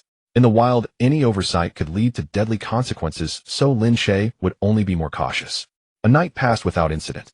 The next morning, sunlight streamed through the gaps in the trees and fell on the tent. Lin Che slowly woke up, washed up briefly, and decided to explore the other side of the valley today. Based on his observations from yesterday, the other side of the valley had denser forests, which might yield more rewards. Lin Che moved through the dappled light and shadow, constantly observing his surroundings. Crossing the valley, he suddenly heard a faint rustling sound, as if something was moving quickly through the grass. Lin Che drew his weapon and cautiously approached the source of the sound. Chirp, chirp. A squirrel darted out from the grass and climbed up a tree. Halfway up the tall tree, the squirrel stopped and began chattering at Lin Che. Chirp, chirp. It seemed to be driving Lin Che away. The squirrel was not very large, only about a foot long, but its tail was very bushy, even exceeding its body size. Lin Che thought this squirrel didn't have much meat on it, and assumed it was just an ordinary squirrel, so he intended to turn and leave. However, as the shadows of the trees swayed under the sunlight, Lin Che suddenly noticed something unusual about this squirrel. This creature actually had a pair of golden eyes, and its fur reflected a golden glow, appearing quite extraordinary. More importantly, the squirrel was holding a golden pine cone between its paws. Although Lin Che didn't know if the pine cone itself was of a golden variety, he could tell at a glance that this pine cone was extraordinary. If you hand over that pine cone, it'll spare your life. How about it? Lin Che felt a hint of mischief and spoke his terms without caring whether the squirrel could understand him. Although the golden squirrel didn't comprehend Lin Che's words, it understood the meaning in Lin Che's eyes. It hurriedly hid the pine cone behind itself and continued to make threatening sounds. Chirp, chirp. If you want, give it to me, you'll just have to take it myself. Lin Che pretended to climb up the tree. Seeing this, the golden squirrel immediately grabbed the pine cone and scampered away along the branches, attempting to escape from Lin Che. However, as a practitioner in the Transcendence realm, Lin Che's speed was not ordinary, and he kept up with the golden squirrel. After a chase, the mutated squirrel reached a giant tree with a diameter of 3 meters. Even in the densely wooded mountains, this tree stood out as an exceptional specimen. It climbed up the trunk all the way until it disappeared into the branches. Since Lin Che had chased it this far, he certainly wouldn't give up easily, and immediately began to climb the tree. About 10 meters up the trunk, Lin Che finally spotted a tree hole. Just as he hesitated whether to reach in, several larger mutated squirrels suddenly jumped out from the tree hole. These mutated squirrels bared their teeth at Lin Che emitting sharp cries, clearly warning him not to come closer. Soon a massive squirrel with golden fur slowly walked out from the tree hole. This creature was nearly a meter tall, not climbing out, but rather standing upright like a human slowly emerging. Lin Che found a sturdy branch to steady himself, squinting slightly as he scrutinized the giant squirrel. Then he muttered to himself, "It's actually a level 2 mutated creature." He could understand seeing level 2 mutated creatures among the wolf pack before. After all, the Wolf King was already strong, and it was normal for it to evolve further. However, for such a small creature as a mutated squirrel to also evolve into a level 2 mutated creature, there must be something unusual about it. Chirp chirp. The giant mutated squirrel raised its head and gave Lin Che a warning. Seeing this, Lin Che employed the same tactic again. "If you hand over that golden pine cone from earlier, I'll pretend I never came here. Otherwise." As he spoke, Lin Che drew out his long knife and swung it at a sturdy branch. Crack! The branch, as thick as a water bucket, snapped under the blow. With this technique of reversing the heavens, Lin Che had already mastered it to perfection. "If you refuse to yield, your entire nest of squirrels will likely become the souls beneath my blade." The giant squirrel, evidently not lacking in intelligence, recognized Lin Che's prowess and immediately surrendered, turning around to enter the tree hole. Lin Che thought to himself, "Want to escape? Not that easy." He shouted, "Take my move, thousand blades," shattering the void. As the long knife swung, the tree hole was instantly cut through by the air blade. Several hefty squirrels nearby jumped back in fear, constantly screeching. Soon after, the giant squirrel emerged from the tree hole again, holding the golden pine cone in its paws, respectfully offering it to Lin Che. "Ahem. This puts me in a difficult position." Lin Che's brow furrowed slightly. He had initially planned to wipe out the entire nest of squirrels, securing at least 5 or 6 first-level spirit crystals and 1 second-level crystal. Though slaying just a few mutated beasts would hardly elevate his cultivation realm, every morsel counted. Beggars couldn't be choosers. Yet he hadn't anticipated that this giant squirrel could comprehend human speech and was remarkably astute. Thus Lin Che found it awkward to strike directly. After all, he had explicitly promised the giant squirrel that if it surrendered the pine cone, he would pretend he had never been there. Now it wouldn't do to break his word. Even with no one else around to witness it, Lin Che felt a twinge of unease within himself. Hesitating, he took the golden pine cone. He examined it repeatedly, uncertain whether it was edible. So he broke off a single pine nut and tossed it to the giant squirrel. "Eat it," Lin Che commanded the giant squirrel. The creature's eyes revealed bewilderment, its expression strikingly human in its confusion. Nevertheless, it complied, picking up the pine nut and swallowing it. Whether it was an illusion or not, Lin Che felt that the giant squirrel's aura had grown slightly stronger after consuming the nut. After much deliberation, Lin Che himself ate a pine nut. Moments later, he sensed a marked improvement in his cultivation, an effect no less potent than slaying a first-level mutated beast. Lin Che's gaze flickered with astonishment as he looked back at the pine cone. This single cone held nearly 100 pine nuts, meaning that consuming it would be equivalent to killing nearly 100 first-level mutants. No wonder this squirrel evolved into a second-level mutant. It must have devoured plenty of these nuts before. Lin Che eyed the giant squirrel, hesitation creeping back into his expression. Should I kill this nest of squirrels? Or kill them? Or perhaps still kill them?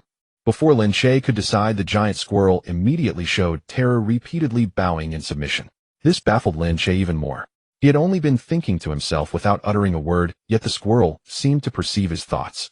Could it be that the squirrel didn't just understand speech, but possessed a telepathic ability? As this thought crossed Lin Che's mind, the giant squirrel nodded repeatedly, as if answering his unspoken question. Good heavens, such an incredible power. Killing it outright would be a waste. Seeming to catch a glimmer of hope, the giant squirrel scurried back into the tree hollow and retrieved half a golden pine cone, offering it to Lin Che. Seeing this, Lin Che felt somewhat embarrassed. "Forget it, keep that half for yourself. I could take you in as a pet instead. If you keep evolving, you might prove to be a great asset." Lin Che continued scrutinizing the giant squirrel. Once the idea took root, he couldn't suppress it. Owning a pet that could sense others' thoughts. Wouldn't that mean never having to worry about betrayal again? As long as someone harbored hostility, this little creature would detect it instantly. With a bit of training teaching it how to alert him, shouldn't be too difficult. Thus he was determined to claim this pet. Catching Lin Che's fervent gaze, the giant squirrel shrank back slightly. "Haha, don't worry. If you become my pet, I won't treat you poorly," Lin Che vowed earnestly. The giant squirrel glanced back at the tree hollow, its eyes revealing reluctance. "Oh, that mindset is all wrong. A true man stands tall between heaven and earth. How could he merely scrape by in a tree hollow?" Hearing Lin Che's words, the giant squirrel's expression shifted to confusion. "Ahem, even if you're no great man with such a unique ability, you can't just waste your natural talent, can you?" The giant squirrel still hesitated. "Don't be ungrateful. If you refuse to be a pet, you'll only serve as experience for my advancement. The giant squirrel's fur bristled terror in its eyes. It looked back at the tree hollow, then at Lin Che, repeating this several times before finally yielding. The giant squirrel stepped forward, approached Lin Che's feet, and rubbed its tail against his pant leg. Excellent. You've made a wise choice. With that, Lin Che leaped down to the ground in a few bounds and gestured for the giant squirrel to follow. Let's go. Squeak, squeak. The giant squirrel turned to the other squirrels as if giving instructions. Then it too leaped down from the tree and followed Lin Che. After wandering through the forest for a long while with the squirrel, Lin Che finally spotted a mutated wild boar. Though the mutated boar was thick-skinned and its bristles as hard as iron, it couldn't withstand Lin Che's Chinchi Pokyong art. With a single strike of Ni Duan Song Ming, Lin Che effortlessly slew the boar and dismembered it on the spot. The entire boar weighed over 200 kilograms. For ease of transport, Lin Che only kept part of the torso and the 4 legs. The rest had to be discarded, which felt somewhat wasteful. But Lin Che needed to conceal his true cultivation level and had no other choice. Though the Tongxiao realm allowed him to exert 200 kilograms of force, carrying that weight over long distances was another matter. If Lin Che returned to camp carrying the whole boar without disguise, it would surely arouse suspicion and might expose his realm. He picked a wooden stick, hoisted the boar meat, and headed toward the camp. The giant squirrel followed closely behind him. Upon reaching the camp, Feng Haochen and Chu Yao had also returned with their prey and were starting a fire. After some discussion yesterday, the two had decided that Lin Che shouldn't be left to handle all the hunting alone. Since everyone was here for the trial, sitting idle and waiting for meals would defeat its purpose. Given that Lin Che chose to act solo and confident in their own abilities, they opted to do the same. Yang Xin raised no objections, as Lin Che and the other two were currently the strongest fighters in Class 1 of martial arts. Letting them each do their own thing shouldn't lead to any mishaps. Thus, Chu Yao brought back 2 rabbits, and Feng Haochen returned with a roe deer. When the others saw Lin Che carrying boar meat into camp, murmurs broke out. A boar this big must be at least a 2nd-level mutant, right? Isn't that obvious? That armored bear earlier was a 3rd-level mutant.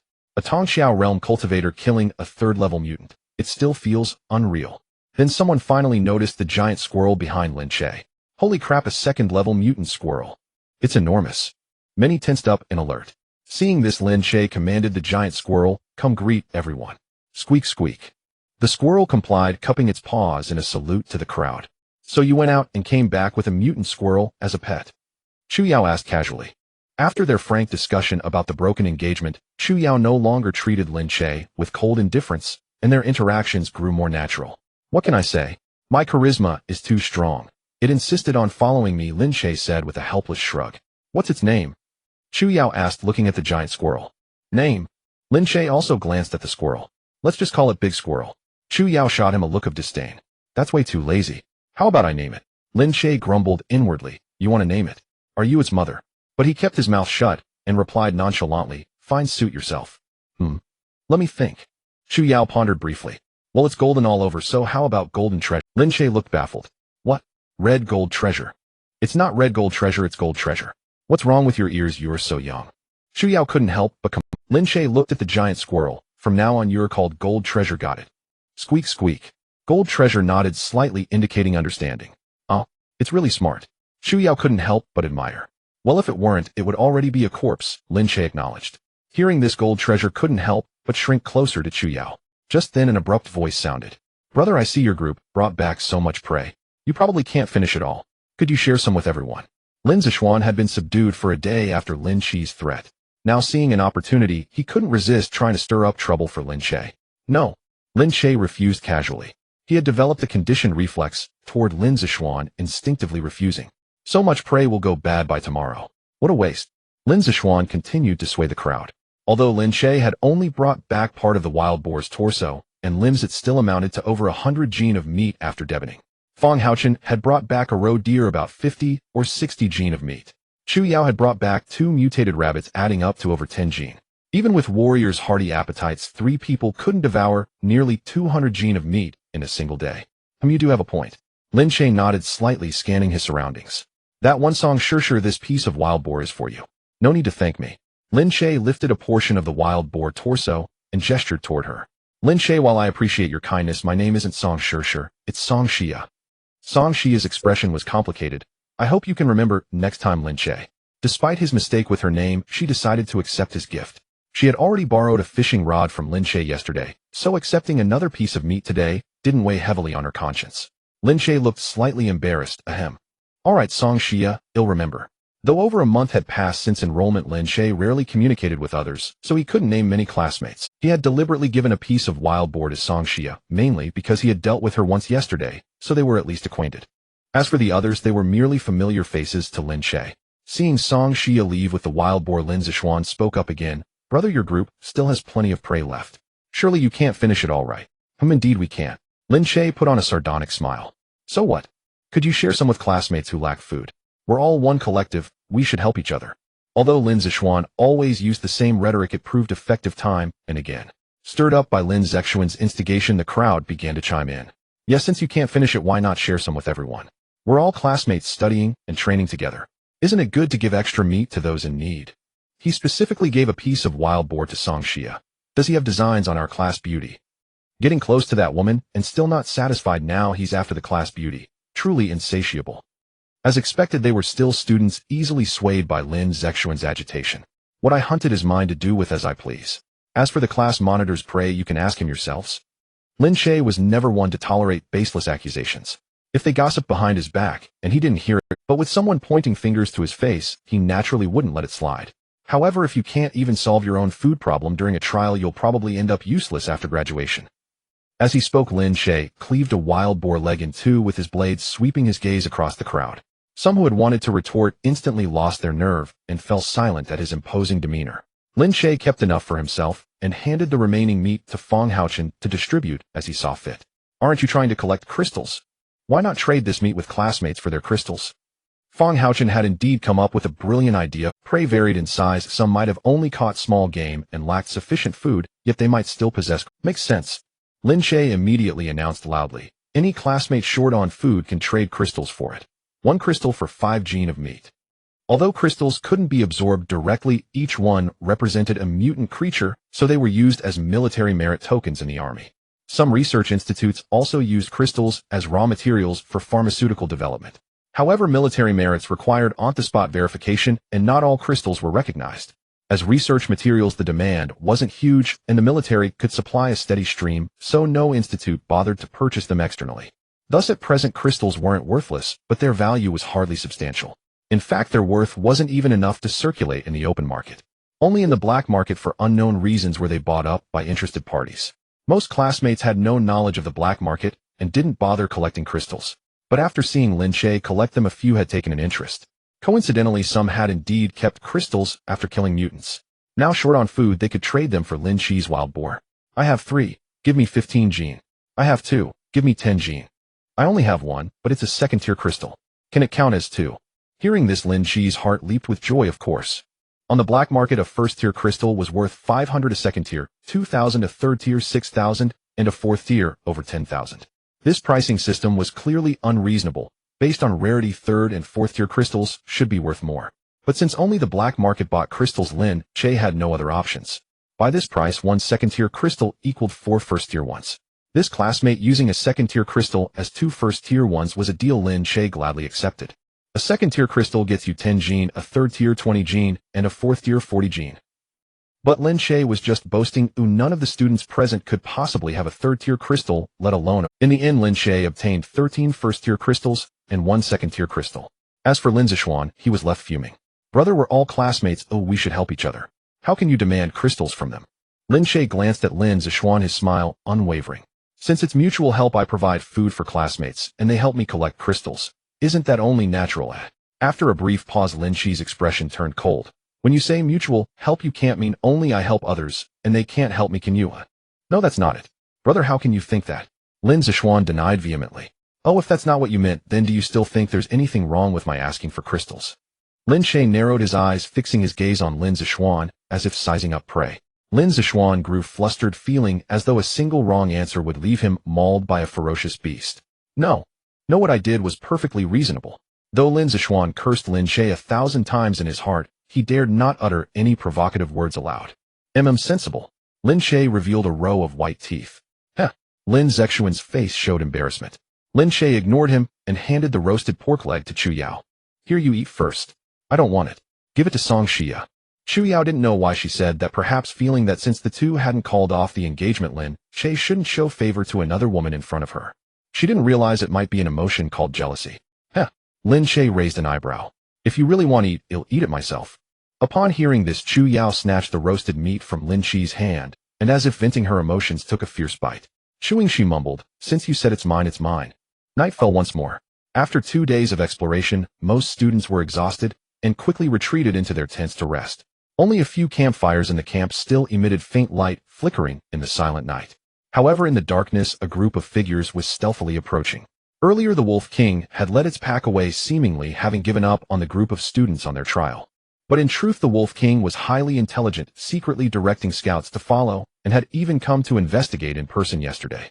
The faint glimmer Lin Che had seen last night was the Wolf King's eyes. Tonight, the Wolf King scouted the camp again, finding that everyone's vigilance had dropped significantly. It was the perfect time for revenge. The wolf pack moved through the quiet woods, quickly reaching the edge of the camp. Standing atop a massive rock, the Wolf King surveyed everything in the camp, its eyes gleaming with ferocity. With a low growl from its throat, the pack received the command instantly and surged toward the camp like a tide. If the night watchman had been alert, the pack's subtle movements wouldn't have gone entirely unnoticed. But now it wasn't until the wolves charged into the camp that anyone realized. It's a wolf pack. Everyone be careful. With a shout, the sleeping students jolted awake and scrambled out of their tents. In an instant, a fierce battle erupted. The cries of battle and the howls of wolves intertwined, echoing through the valley. While the others fought off the pack, Lin Che had quietly circled behind the Wolf King. Golden Treasure, being a squirrel, was highly sensitive to unfamiliar scents. Before the night watchman had even roused the others, Golden Treasure had already kicked Lin Che awake. Initially irritated, Lin Che was about to teach Golden Treasure a lesson. But when he sensed the vibrations in the ground, he immediately got up, slipped out of the tent, bypassed the main wolf pack, and went to deal with the Wolf King. Lin Che knew well that the Wolf King was the heart of the pack. Once it was killed, the remaining wolves would pose little. Moreover, for his killing ability, slaying a second-level mutant brought a greater boost than killing several first-level ones. Therefore, Lin Che naturally wanted to take out the Wolf King first. He crept stealthily to a spot not far from the Wolf King and casually swung his blade, with 1,000 blades breaking the sky. Swish! The air blade whistled past, but failed to slay the Wolf King in one strike. Unbeknownst to Lin Che, the Wolf King was exceptionally alert and had sensed his movements. As Lin Che swung his blade, the Wolf King dodged sideways with agile grace, narrowly evading the howling air blade. Now, the Wolf King is indeed not easy to kill. Lin Che couldn't help but remark. Even among second-level mutants, differences in intelligence led to vastly different combat capabilities. For instance, the mutant boar he had slain earlier lacked the Wolf King's vigilance. Compared to a cunning Wolf King, those mindless rampaging mutants were far easier to handle. Of course, if one could completely overpower the opponent with sheer strength, intelligence became irrelevant. As Lin Che's attack missed, the Wolf King swiftly turned and lunged at him. It moved with blinding speed, reaching Lin Che in an instant, its massive jaws gaping as it bit toward him. Lin Che quickly stepped back, using his weapon to fend off the Wolf King. Clang! The alloy-long blade collided with the Wolf King's fangs, producing a metallic ring. Blocked, the Wolf King not only refused to retreat, but attempted to bite the blade while striking at Lin Che with its front paws. Lin Che kicked out, striking the Wolf King squarely in the abdomen and sending it flying 3 meters away. Whoa! The Wolf King roared in fury, and immediately other mutant wolves broke away from the fight to surround Lin Che. Lin Che raised an eyebrow. Can't beat me unknown, so you call for backup? Didn't know you were such a sneaky one. Meanwhile, the other students slowly formed a formation. Though many were injured, they had gradually calmed down after the initial panic. Yang Xin saw that the students were orderly and chose not to join the fight, merely standing by to observe. Classmates, don't panic. Maintain the formation. These are just first-level mutants, you can handle them. With Yang Xin's encouragement, the students grew more confident, their morale soared, and they gradually gained the upper hand. On the other side, Lin Che casually dispatched a few mutant wolves and faced the Wolf King again. He leaped high into the air, bringing his long blade down with all his might. Sensing the strike's overwhelming power, the Wolf King dodged to the side. But Lin Che, despite his blade's momentum being spent, forcibly twisted the edge and slashed across the Wolf King's hind leg. Though the wound was not severe, fear flickered in the Wolf King's eyes. Now that the pack was suppressed by the students and unable to assist, and with no retreat, the Wolf King had to gamble everything. Whoa! The Wolf King let out a long howl and began circling Lin Che at a run. Seeing this, Lin Che turned to follow its movements, gripping his blade tightly, ready to strike. The Wolf King ran faster and faster until Lin Che could no longer track it with his eyes. Then it suddenly leaped, lunging at him. Crack! Whimper! With a mournful cry, the Wolf King was cleaved in two by Lin Che's blade. He had deliberately slowed his gaze, pretending not to keep up with the Wolf King's speed to lure it into attacking. Otherwise, if the stalemate continued, the Wolf King wouldn't have tired before Lin Che got dizzy from spinning. Hearing the Wolf King's death cry, the pack began to flee in disarray. Lin Che charged into the pack, casually slaying several mutant wolves. In the end, the great battle concluded with only a handful of mutant wolves escaping. Lin Che busied himself clearing the battlefield, collecting spoils. Many students also split open the wolves' heads to extract the crystals. Is anyone seriously injured? Don't tough it out. Yang Xian inquired. Teacher Yang, we're fine. Our group is fine too. Our group's Lu Chong has a minor injury, it's nothing. Everyone responded, and the situation was quite optimistic. Lin Che, you were too reckless earlier. The mutant Wolf King isn't an ordinary second-level mutant. Facing it alone is extremely dangerous. Yang Zin's expression was stern. Sorry teacher, I didn't think it through. I just felt that if the Wolf King escaped, it would definitely return. Lin Che feigned a look of shame. Despite his meritorious deed, he didn't feel wronged by the scolding. Though he was already a transcending mortality realm martial artist in Yang Zin's eyes, he was still only at the Meridian opening realm. Facing a second-level mutant Wolf King alone was inherently very dangerous. Knowing his actions were imprudent, and that the teacher was genuinely concerned, Lin Che could certainly tell right from wrong. Yang Xian sighed softly upon seeing this. I understand your thinking, but this method is too risky. If you encounter a similar situation in the future, don't act rashly. Okay teacher, will be careful next time. Lin Che nodded in agreement. Alright, everyone clean up and get some. Yang Zin's gaze swept over the crowd, nodding slightly, evidently satisfied with their performance this time. In the following days, the students became more cautious in their exploration. Several groups supported each other while searching for food and hunting mutated creatures, growing increasingly harmonious. After this wilderness trial, everyone's spirits were noticeably different from before. Compared to the flowers in the greenhouse, the wild grass evidently had more vitality. On the morning of the 7th day, everyone gathered and prepared to return. Everyone performed exceptionally well in this trial, and when we get back, I will apply for credits for you all. Yang Xian smiled as he scanned the crowd. Now everyone can return immediately. Great. The students responded joyfully in unison. Soon after, the group chatted and laughed as they set off on their journey back. Just as they reached the edge of the forest, a sudden commotion arose from behind. The ground began to tremble slightly, followed by a thunderous roar that approached from afar. At that moment, Bai Yining, the instructor from the martial arts class, who had not been seen for a long time, hurriedly arrived from the back. It's a beast tide. Everyone quickly move away from the forest. Clearly, the student trial did not have only one teacher accompanying them. On the surface, Yang Xian led the team, while Bai Yining secretly assisted from the side.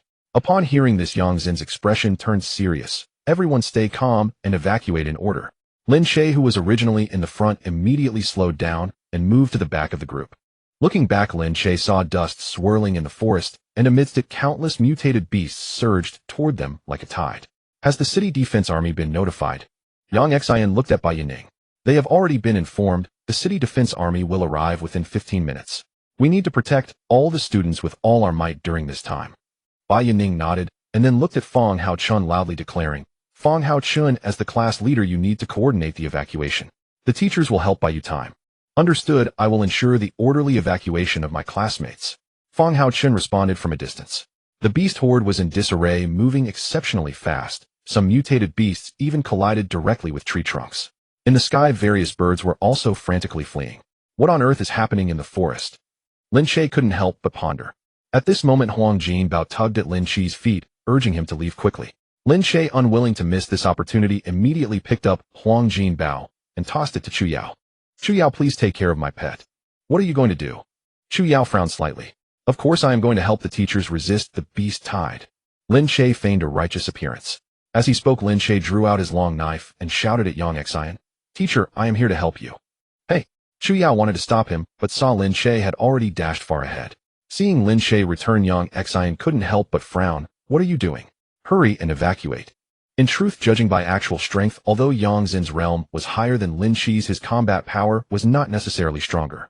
While Yang Xian was at the late stage of the transformation realm, he had not yet reached the innate realm, which prevented him from manifesting true energy outside his body. Lin Che, however, could utilize the Guan Chi Paqiongju to kill mutated creatures from 10 meters away. Lin Che had been concealing his true strength, leading Yang Xian to mistakenly believe he was causing trouble. Faced with such an opportunity to significantly enhance his power, Lin Che could not simply hide his abilities. One cannot play the pig to eat the tiger while truly becoming a pig. If he missed this beast tide, where could he find another opportunity to gain such experience? Ignoring Yang Zin's warnings, Lin Che seized the moment and unleashed 1,000 blades, breaking the sky toward the surging beast tide. Energy blades continuously sliced out from the tip of Lin Che's knife, toppling various mutated creatures that charged forward. The originally chaotic beast tide was unexpectedly split into two by Lin Che, who then fled toward either side. This forest frequently experienced visits from the city defense army, making higher-level mutated creatures quite rare.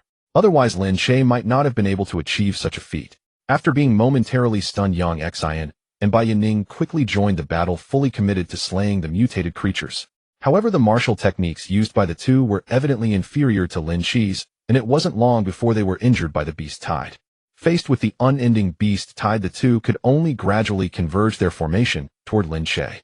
At that moment, a giant python surged out from the beast horde, measuring over 10 meters in length and covered in a layer of multicolored scales, moving at an incredible speed. As it passed, various smaller mutated creatures were either knocked away or crushed. Among the entire beast tide, there was no mutated creature more powerful than this giant python. Coincidentally, this giant python was heading straight for Lin Che. How could this be? It's actually a level 4 mutated creature. Yang Xian exclaimed in disbelief. Yang Zin's surprise wasn't unfounded. In deeper mountains elsewhere, level 4 or even level 5 mutated creatures were quite common. However, the mountains surrounding Xian High City were designated as a trial ground for students, and every year the city defense army conducted cleanups. Level 3 mutated creatures were already quite rare, so the sudden appearance of a level 4 mutated giant python was indeed astonishing. Lin Che quickly retreat. Bai Yining shouted anxiously. The situation left Lin Che feeling somewhat hesitant. If he dodged, Bai Yining and Yang Xian would be the first to face danger. If the two wished to intercept the giant python, it would be very difficult for them to escape unharmed. Before obtaining the Guanxi Paqiongju, Lin Che himself was uncertain of how to deal with such a large mutated creature. Even though Lin Che had once slain a level 4 mutated creature, humanoid mutated beings were clearly not comparable to a giant python. Not to mention the giant python's recovery abilities and size advantage. Simply its layer of scales might not be breakable by a transformation realm martial artist. In a flash, Lin Che leaped high and struck with a punch. While the alloy long knife might not achieve results, the force of his punch could certainly inflict internal injuries on the giant python. Boom! With a blow that shattered mountains and rivers, Lin Che struck the giant python's head. He feigned being overpowered and was sent flying several meters by the giant python. After sliding forward a few meters, the giant python finally came to a stop, showing no further movement. Lin Che, gripping the alloy long knife, approached to investigate. Just as he got a few steps closer, the giant python suddenly opened its eyes and lunged at Lin Che with its massive mouth. With a pair of fangs almost touching Lin Che, a stench of blood rushed toward him. Yet Lin Che showed no sign of retreating and executed a reverse, severing the abyss strike, sending an energy blade straight into the giant python's mouth. Hiss! The giant python writhed violently, crushing more mutated beasts, and with a series of hissing sounds it finally fell motionless. Although its injuries were not visible from the outside, Lin Che could ascertain that this giant python was dead. If the giant python had not opened its mouth, Lin Che might not have been able to do anything. After all, Lin Che was uncertain he could pierce through that layer of scales. Who would have thought that a giant python would attempt to outsmart humans, truly seeking its own demise? Having fought this battle, Lin Che could no longer conceal his martial techniques. He could only deliberately restrain the force of his strikes in the subsequent resistance against the beast tide, hoping to continue hiding his cultivation. However, despite Lin Che's careful concealment, Bai Yining and Yang Xian still noticed some hints. Moreover, although Chu Yao had followed the group in retreat, she kept glancing back. Even from a distance, it was evident that the martial techniques Lin Che employed were very unusual, and his strength did not appear to be that of merely an Enlightenment realm cultivator. When Lin Che killed the mutated creatures, his killing abilities absorbed their qi and blood. Different levels of mutated creatures provided varying amounts of qi and blood. If a normal level 1 mutated creature was counted as 1 point of qi and blood, a stronger level 1 mutated creature could be counted as 2 points. Level 2 mutated creatures would yield 2 to 4 points of qi and blood. Level 3 mutated creatures 4 to 8 points, and level 4 mutated creatures 8 to 16 points. Higher level mutated creatures would likely follow this pattern. During the body refining realm stage, Lin Che only needed to kill a dozen level 1 mutated creatures to level up. Later in the Enlightenment realm, he needed dozens, and in the Transformation realm, he required hundreds. Once he ascended to the Master realm, he might need to kill over 1,000 level 1 mutated creatures to advance a small realm. If he were not to encounter a beast tide, finding over 100 level 1 mutated creatures would take considerable time. Thus, while all other students retreated to safety, Lin Che continued to weave through the beast tide. Seizing the opportunity, he in the midst of the transformation realm could not bear to part with this rapid enhancement. Only when the city defense army arrived did he begin to restrain himself. For a city defense army with an average strength in the transformation realm, such a level of beast tide would naturally pose no trouble. As Lin Che was trying to retrieve the giant python's core, the major he had seen before while leaving the city approached him. "This student is Lin Che, right? Would you be interested in joining the city defense army?" Before Lin Che could respond, he was interrupted by Yang Xian beside him. "What nonsense are you spouting, Lu? He's not even 18, yet still a freshman at Xinhai Academy. How could he possibly join the city defense force now?" Major Lu, somewhat embarrassed, cleared his throat. Ahem. "See, I was just asking. It's not possible now, but maybe later." Then he turned to Lin Che. "My name is Lu Ming. I grew up with your teacher Yang. If you ever consider joining the military in the future, make sure to prioritize our Xinhai City Defense Force." As he spoke, Lu Ming reached out and patted Lin Che on the shoulder. "I have high hopes for you. Thank you for your kind words, sir. If I ever decide to enlist, they'll definitely consider the City Defense Force first." Lin Che replied, feigning seriousness. Lu Ming waved his hand. "Haha. I'm no leader. Since you're not in the military yet, you can just call me Brother Lu." Lin Che glanced at Yang Xian, then back at Lu Ming. "If I call you Brother Lu, wouldn't that make you a generation lower than Teacher Yang? Forget about him, we'll go by our own terms." Lu Ming put on a nonchalant air. "Then we have a deal. If you enlist, make sure to prioritize our city defense force." "Sure thing, Brother Lu, rest assured." Lin Che agreed readily. After Lu Ming left, Chu Yao approached. Huang Jinbao also came forward, rubbing against Lin Che's pant leg. "I'm fine, just a small scene." Lin Che put on an air of arrogance. "What a boast." Chu Yao pouted. "Where did you learn such powerful martial techniques?" From start to finish, Lin Che had wielded his blade with the strength of the Meridian opening realm, so Chu Yao never suspected his true cultivation level. Lin Che beckoned Chu Yao closer, and she complied. "Well, you might not believe it, but a celestial being imparted 3 ultimate techniques to me in a dream," Lin Che said mysteriously. "TCH, if you don't want to say it, fine. I'm not that curious anyway." Chu Yao rolled her eyes at him. Lin Che shook his head, sigh. "In this day and age, no one believes the truth. There's not even basic trust between people. Such moral decay." As he spoke, Lin Che looked at Huang Jinbao. "Am I right?" Huang Jinbao blinked, then nodded in agreement. Chu Yao shook her head helplessly. Birds of a feather flocked together. Like master, like pet. Just then Yang Xian approached, carrying a bag of spirit crystals. "Lu Ming saw you collecting spirit crystals and asked me to give these to you." "Thank you, Teacher Yang." Lin Che accepted them without hesitation. Yang Xin's expression was complex. He leaned in and lowered his voice, speaking earnestly. "Your martial technique is very special. You should try to conceal it at least until you reach the innate realm before revealing it." Seeming to recall Lin Che's Kraid talent, Yang Xian added, "Although you only have Kraid talent, you awakened early. With effort, you still have a chance to become a grandmaster." Lin Che nodded. "Don't worry, teacher. I'm not one to show off. Good as long as you know what you're doing." Yang Xian looked at the students in the distance. "Go on, catch up with the group. Head back to school first." "Yes, teacher." Lin Che once again assumed the demeanor of a model student, a stark contrast to his earlier reckless charge into the beast tide against all advice. In just over 10 minutes, Lin Che had killed over 100 mutants, but the bag Yang Xian brought contained a full 200 spirit crystals. Clearly, Lu Ming had deliberately given extra. Presumably, the mutants killed by Yining and Yang Xian had all been credited to Lin Che. The military collected spirit crystals to accumulate military merit. They couldn't claim credit for kills made by others. Perhaps in secret, but in broad daylight, no one could be so blatant as to steal another's merit. So these extra spirit crystals naturally couldn't count.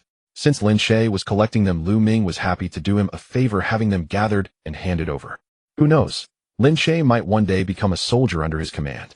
Showing a little favor in advance, even if Lin Che never enlisted, these spirit crystals were rightfully the spoils of Lin Che and his 2 teachers. Helping to collect them was merely a convenience. Why not? Encountering a beast tide was an extremely perilous experience for a group of students. Along the way, everyone had mixed expressions. Some were exhilarated, others still shaken. Fortunately, the beast tide was low level, and Lin Che, along with the 2 teachers, had successfully split it, creating a safe gap for the students behind. By the time the city defense force arrived, there had been no casualties, a stroke of luck. Back at school, Yang Xian and Yining first went to the infirmary to treat their wounds, then came to the class to summarize the trial. Along the way, everyone had mixed expressions. Some were exhilarated, others still shaken. Fortunately, the beast tide was low level, and Lin Che, along with the 2 teachers, had successfully split. After school, Lin Che walked toward the private car arranged by the Lin family with Huang Jinbao. Lin Che. Chu Yao suddenly called out from behind. Chu Yao, is there something else? Lin Che looked puzzled. Never mind. See you tomorrow. Chu Yao hesitated. She seemed uncertain about the engagement, not knowing how to broach the topic with Lin Che, and ultimately couldn't bring herself to say it. All right, see you tomorrow. Lin Che nodded, opened the door, and got into the car. Back at the Lin residence, Lin Che entered the living room with Huang Jinbao, only to be immediately confronted. Who allowed you to bring a mutant creature home? Lin Hai's expression was stern. Lin Che spread his hands. If you can stop it, be my guest. Huang Jinbao was just a squirrel, but it was a second-level mutant, while Lin Hai was an ordinary person. Clearly, an ordinary person couldn't stop a second-level mutant squirrel. Lin Che said this purely to spite Lin Hai. How dare you speak to father like that? Lin Wanting stepped forward, glaring at Lin Che. Don't think that just because you've reached the Meridian opening realm, you can be disrespectful. Don't forget, I'm also a graduate of Xinhai Academy. The admission standard for Xinhai Academy was grade talent, and the graduation requirement was reaching the transcendent mortal realm. Lin Wanting herself had a grade talent and had graduated from Xinhai City Martial Arts Academy, so she was at least at the mid-stage of the transcendent mortal realm. However, after killing over 100 mutant beasts in the beast tide, Lin Chi's cultivation had risen from the early stage to the mid-stage of the transcendent mortal realm, and his chi and blood were even more condensed than before. With the skills honed through prolonged combat coupled with the 3 techniques of Xingtian, Lin Che believed he could hold his own even against an early-stage innate realm martial artist.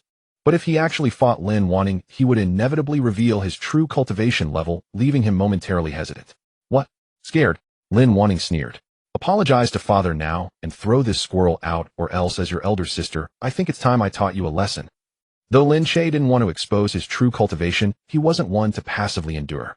Naturally, he wouldn't comply with Lin Wanting's wishes. Boom. Crack. Lin Che unleashed the technique Suppress Mountains and Rivers on the living room coffee table, shattering it with a single punch from 3 meters away. Since his martial technique had already been exposed during the beast tide, Lin Che didn't mind demonstrating it again. Do you believe that before you even touch me, you'll be the one lying on the ground? As he spoke, Lin Che stepped forward, a dangerous glint in his eyes. You? Lin Wanting couldn't help but step back momentarily at a loss for words. She had never imagined that as a transcendent mortal realm martial artist, she would be intimidated by the aura of Lin Che, who was supposedly at the Meridian opening realm. What are you two doing? A little family quarrel is one thing, but resorting to violence. Su Qianqian quickly stepped forward to mediate. Old Lin, forget it. Since Xiaoche wants to keep a pet, let him. It's just a squirrel, not like we can't afford it. Hearing this, Lin Hai immediately retorted, what do you know? This is a second-level mutated creature, not some ordinary squirrel. Only Wanting can control it. If she's not around one day, and the squirrel goes berserk, it could bite the rest of us to— Well, Su Qianqian turned to Lin Che. Xiaoche, could you make a nest for it outside instead of bringing it into your room? Logically, Su Qianqian's suggestion was perfectly reasonable, even quite fair. But Lin Che had no intention of agreeing. Golden Treasure possessed the ability to hear others' thoughts. With proper training, it could rival his own killing ability. How could Lin Che ever let such a supreme pet out of his sight? Even if the Lin family forbade it from entering the house, or if the school refused to let him bring a pet to class, he would not hesitate to drop out. He now understood the school's curriculum well. The daily combat training sessions were essentially meaningless for him. Some general knowledge classes, however, could still expand his knowledge base. And if he was diligent, he could also acquire this knowledge through the internet. Though not as comprehensive as systematic education, it would suffice. Once he turned 18 and obtained the Tongxiao Realm Martial Artist Certificate, he could freely venture beyond the high walls. School for him had become an obstacle on his path to growth.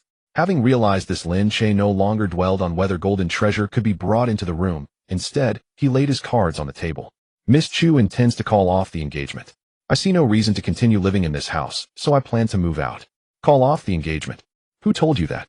Lin Hai immediately pressed, forgetting the pet issue. This is your home too. How can you move? Su Qianqian quickly objected. Miss Chu told me herself that she wants to break off the engagement. I expect the Chu family will visit soon. Lin Che shook his head. If I stay here, everyone feels uncomfortable. It's better for me to move out, and you'll have some peace. No. Lin Hai and Su Qianqian said in unison. The Chu family won't call off the engagement, so don't think you can take the benefits and shirk your responsibilities. Lin Hai was adamant. Su Qianqian added, no one feels uncomfortable. Don't overthink it. It's just a squirrel. If you really want to keep it in your room, it's not impossible. She glanced at Golden Treasure again. Just be careful, and don't let it run wild. Lin Che frowned slightly, then spoke again after a moment. I tell you the truth, but you don't believe me. When the Chu family comes to break off the engagement, you'll see. He then turned to Su Qianqian. This one is very smart but won't cause any trouble, rest assured. Without waiting for their response, Lin Che walked toward the stairs. Golden Treasure followed closely behind, appearing utterly non-aggressive. Once in his room, Lin Che looked around, then pointed at the empty wardrobe in the dressing room, addressing Golden Treasure. Here, you can stay in the wardrobe for now. We might have to move again soon, so I won't bother making you a separate nest. Golden Treasure naturally dared not object. It was still awestruck by the terrifying memory of Lin Che slaughtering over 100 mutants. At the same time, it was immensely grateful that it had made the right choice back then, otherwise it would surely be nothing but bones by now. Lin Che sat cross-legged on the bed, took out the pine cone, and began practicing the basic guidance technique while consuming pine nuts. Seeing this, Golden Treasure also imitated him, sitting cross-legged in the wardrobe and eating the half pine cone it carried. As the pine nuts were consumed, both the man and the pet rapidly increased in power. When Lin Che had eaten half the pine cone, footsteps suddenly sounded at the door. Knock, knock, knock. What is it? Lin Che stopped his practice and put away the pine cone. The nanny Aunt Jean called from outside. Young master, dinner is ready. All right, coming. Lin Che got up and looked at Golden Treasure. What do you usually eat? In response, Golden Treasure held up its own pine cone, which still had a few nuts left. No, I can't afford to feed you that. Are ordinary pine cones okay? Or can't you eat something else? That pine cone Lin Che had was snatched from Golden Treasure. Expecting him to feed his pet with such a mystical fruit was truly difficult. Golden Treasure nodded, and Lin Che suddenly heard a thought. I like any kind of nut. Even if there are no nuts, mushrooms and fruit will do. Lin Che was startled. I think I just heard your thoughts. He picked up the half pine cone again, his face full of this pine cone. It made me awaken a second ability.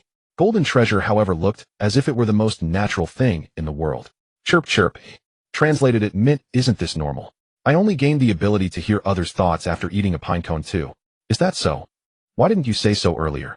I thought this ability was innate. Lin Che looked at the pine cone in Golden Treasure's hand, which now held only a few nuts, unable to hide his regret. Earlier in the forest, eating a single pine nut had only boosted his vitality a bit, not awakened any ability. Now, after consuming half a pine cone, about 40 or 50 nuts, he could hear Golden Treasure's thoughts. From this, he deduced that half a pine cone could grant a person the ability to hear others' thoughts. If he hadn't let Golden Treasure eat the other half earlier, he would have possessed 2 opportunities to awaken such an ability. Alas, now only 1 opportunity remained. Are these pine cones common in that forest? Lin Che couldn't. Golden Treasure shook its head. Chirp, chirp. According to Golden Treasure, since its birth it had only seen 3 such pine cones. The first was shared and eaten by the entire squirrel clan. The second, it had eaten half of, awakening the third was the one in Lin Che's hand. Earlier, just after its underlings had brought the pine cone back to the tree hollow, Lin Che had stormed in. Alas, the mighty Squirrel King was reduced to a mere pet. Success and failure both owed to the pine cone. How lamentable, how pitiful. All right, shut up. Lin Che quickly stopped it. He could hardly believe a squirrel could be so chatty. Lin Che snatched the pine cone from Golden Treasure's grasp and pried off all the nuts from both pine cones. After carefully counting, he found 56 nuts remaining. Glancing at Golden Treasure, who looked aggrieved, Lin Che returned 5 nuts to it. Golden Treasure took the 5 nuts and stuffed them into its mouth, without giving Lin Che a chance to reconsider. Lin Che found it amusing. He'll buy you some other nuts later, all kinds of flavors.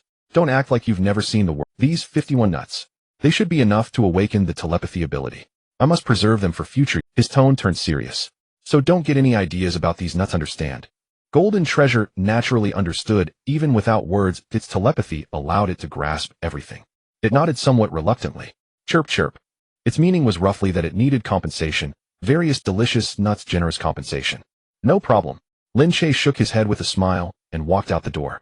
In the living room, the Lin family had already taken their seats around the dining table. Seeing Lin Che descend the stairs, Lin Euro couldn't help but voice a complaint. Taking your sweet time for a meal, making everyone wait for you alone. How can you have the nerve? You could have just not waited, Lin Che replied as he sat down without a fuss, picking up his chopsticks to eat. Oomph. Lin Euro showed a look of disgust, but said no more. Lin Che silently observed the expressions of the Lin family members, yet he could not hear their inner thoughts, which stirred a seed of doubt within him. Could it be that animals who eat it can hear human thoughts, while humans who eat it can only hear the thoughts of animals? Unable to determine the specifics, Lin Che decided to test his theory later by taking Gold Treasure out. The atmosphere was somewhat awkward, and halfway through the meal, Lin Hai finally couldn't hold back and spoke up. Lin Che, where did you learn that martial technique you used earlier? You're only at the meridian opening realm, aren't you? How could you project your fist force outward? Although Lin Hai was not a martial artist, he was knowledgeable enough to understand what it meant for a meridian opening realm practitioner to be able to unleash fist force. Oh, I dreamed of an immortal last night. He saw that I had an extraordinary bone structure, and was a perfect candidate for martial arts, so he specially imparted a set of techniques to me. Lin Che dared to say it, and he didn't care if others believed him. After all, he was probably the only one who took such words seriously. Ahem. If it's not convenient to share, then forget it. Lin Hai grew even more embarrassed, yet he forced himself to push through the discomfort and spoke again. It's just that. This technique, could it be taught to others? Like your sisters? Upon hearing this, Lin Che looked up at Lin Hai. He truly hadn't expected the old man to have such thick skin. Despite Lin Che's already hostile attitude, Lin Hai still managed to make such a request. Still, he had some sense of propriety, not including Lin Zixuan, knowing that if he did, the conversation would be over. After a moment's thought, Lin Che put on a smile. Hey, you want the martial technique? Sure, for 1 million. In truth, Lin Che's understanding of the Qianxi Pokyong Ju was merely superficial. He knew how to use it, but not why it worked. Being able to execute it was one thing, comprehending it was another, and teaching it to others was entirely out of the question. But since Lin Hai was offering himself up to be taken advantage of, Lin Che wasn't about to miss the opportunity. Just give me 1 million Chinese yuan, and he'll hand over the technique anytime. However, Lin Che shifted his tone. The technique imparted by the immortal is very special. Whether others can learn it is beyond my control. It wasn't that Lin Che looked down on the Lin sisters. After all, both possessed a great talent, and were no ordinary individuals. But the Qianxi Pokyong Ju transcended the realm of ordinary martial techniques. It wasn't something that could be mastered with mere talent. Though Lin Che spoke bluntly, the Lin family refused to believe him. Lin Zixuan seized the chance to stir trouble. Brother, we're all family. Why should you charge our elder and second sisters for learning your technique? Listen to yourself. Even brothers settle accounts openly. If you think the price is unreasonable, then don't learn it. Lin Che remained unmoved. Lin Hai waved it off nonchalantly. 1 million, no problem. As he spoke, he rose from his seat, walked over to the sofa, and pulled a bank card from his briefcase. This card has 2 million Chinese yuan.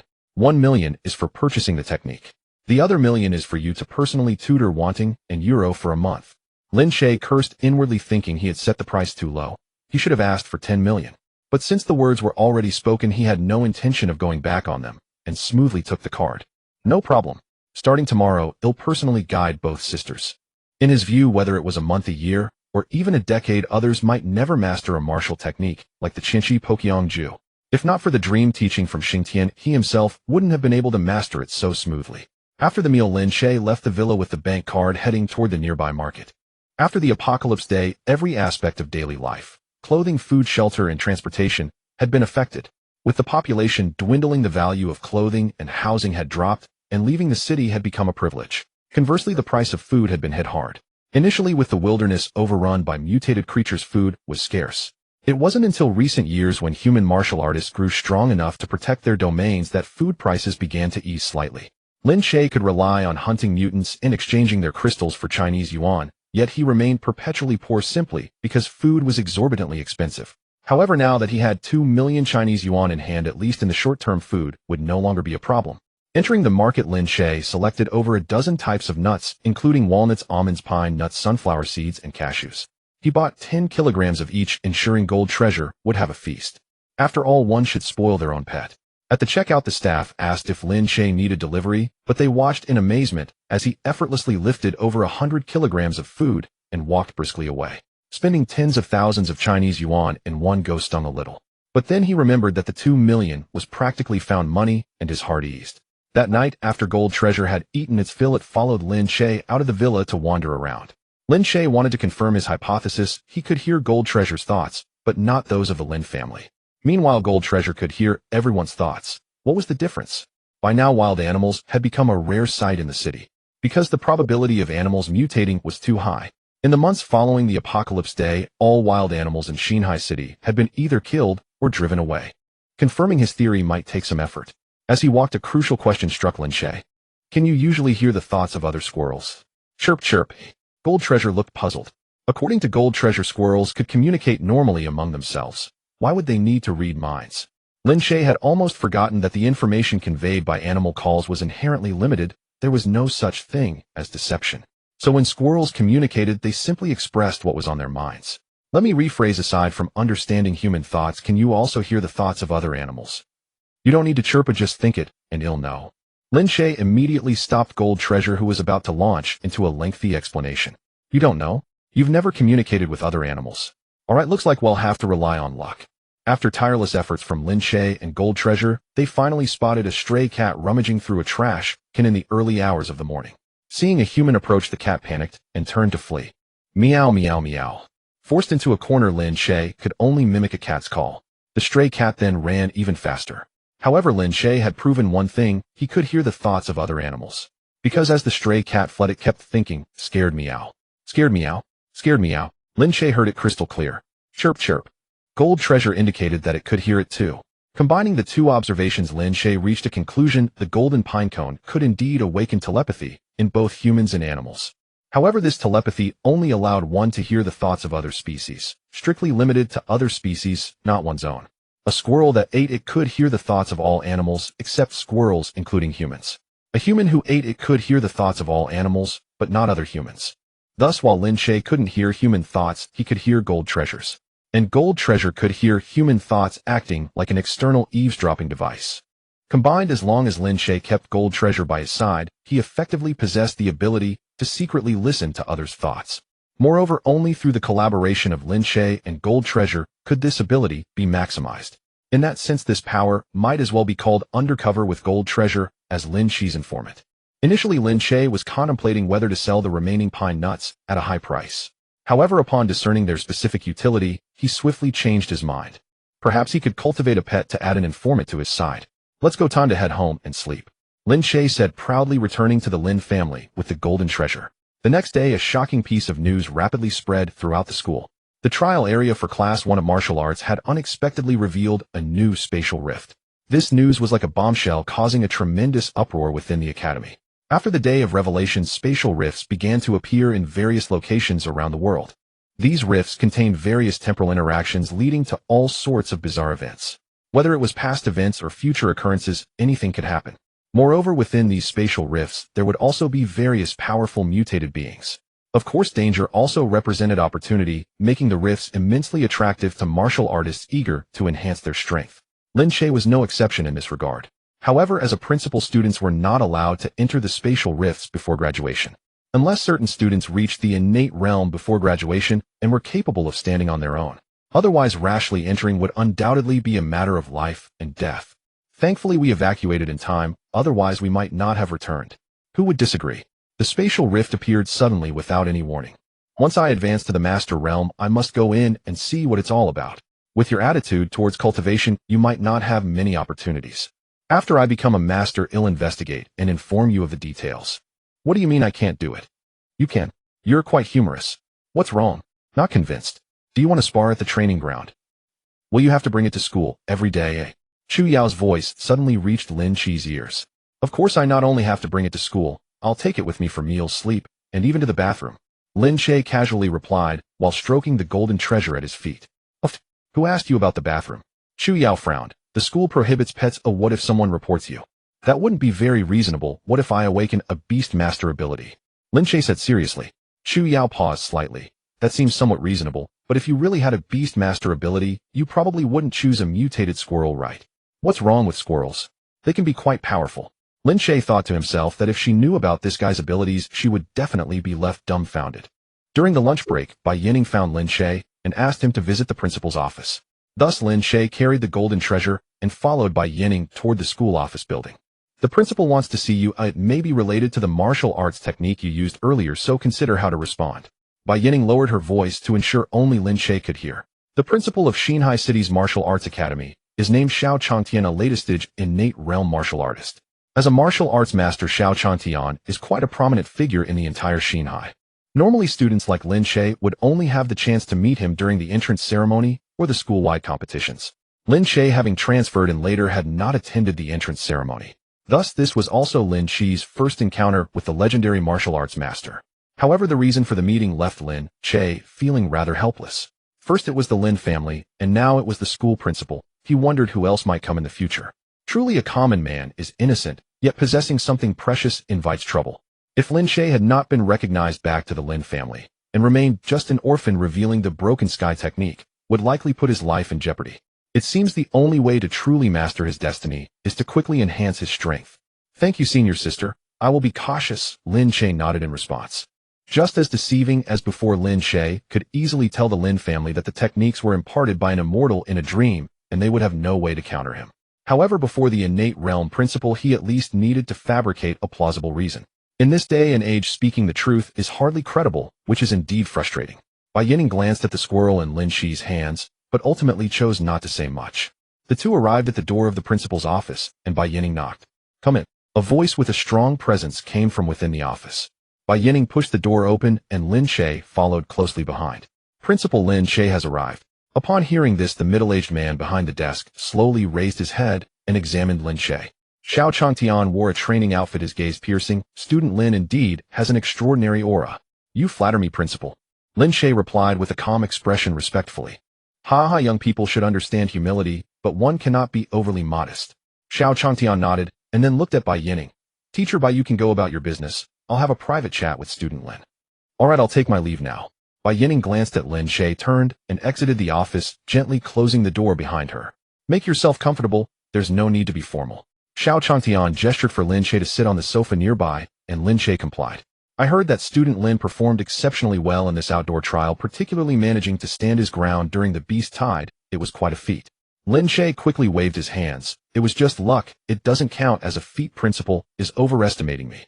"Hey, what's overestimation? I'm not exaggerating at all." As they spoke, Xiao Changtian glanced at the squirrel in Lin Che's hands. "This mutated squirrel was obtained during the trial, right?" "Yes, I encountered it while hunting and noticed it was quite intelligent, so I kept it as a pet," Lin Che replied half-truthfully. In principle, Lin Che wasn't exactly lying. After all, the golden treasure was indeed quite smart. A level 2 mutated being is quite rare among squirrels. At this point, Xiao Changtian shifted the conversation. "However, the school has regulations stating that pets cannot be brought onto campus. If you bring it to school every day, it might be inconvenient." "Don't worry, Principal. This squirrel doesn't have any vicious tendencies, and I will keep a close watch on it to ensure it doesn't cause any trouble at school," Lin Che assured confidently. "Well, I'm not doubting you, Student Lin, but school rules are school rules, and as the principal, I cannot show favoritism." Xiao Changtian displayed a playful smile. "If you want this privilege, you'll need to make some special contributions to the school." At this point, Xiao Changshan's meaning was already quite clear. What other contributions could Lin Che make other than offering his martial arts techniques? Moreover, Xiao Changtian was evidently greedier than Lin Hai with such a flimsy excuse. Previously, Lin Hai was at least willing to offer 2 million to purchase Lin Che's martial arts techniques, while Xiao Changtian masked his intentions under the guise of contributing to the school, clearly intending to take advantage. "How should I contribute to the school? I hope the principal can clarify." Lin Che pretended not to understand on purpose. It was absolutely impossible for him to voluntarily offer his techniques. Even if he knew the others were unlikely to learn, he had no reason to give it away for free. Xiao Changtian frowned slightly, and replaced his expression with a smile that didn't reach his eyes. "Some martial arts techniques are extremely powerful. Once disseminated, they will surely help humanity combat mutated beings. If Student Lin has mastered such techniques, you mustn't keep them to yourself." Xiao Changshan's gaze was fixed on Lin Che. Some individuals in power always like to find some lofty reasons to achieve their own purposes. If Lin Che were to offer his martial arts techniques, whether they could be disseminated was uncertain, but Xiao Changtian would surely be the first to try practicing them. "It's not that I'm being secretive, but this martial art is rather difficult to learn," Lin Che said, putting on a reluctant expression. Upon hearing this, Xiao Changshan's smile grew even more sincere. "No matter. Whether one can learn it depends entirely on personal fortune.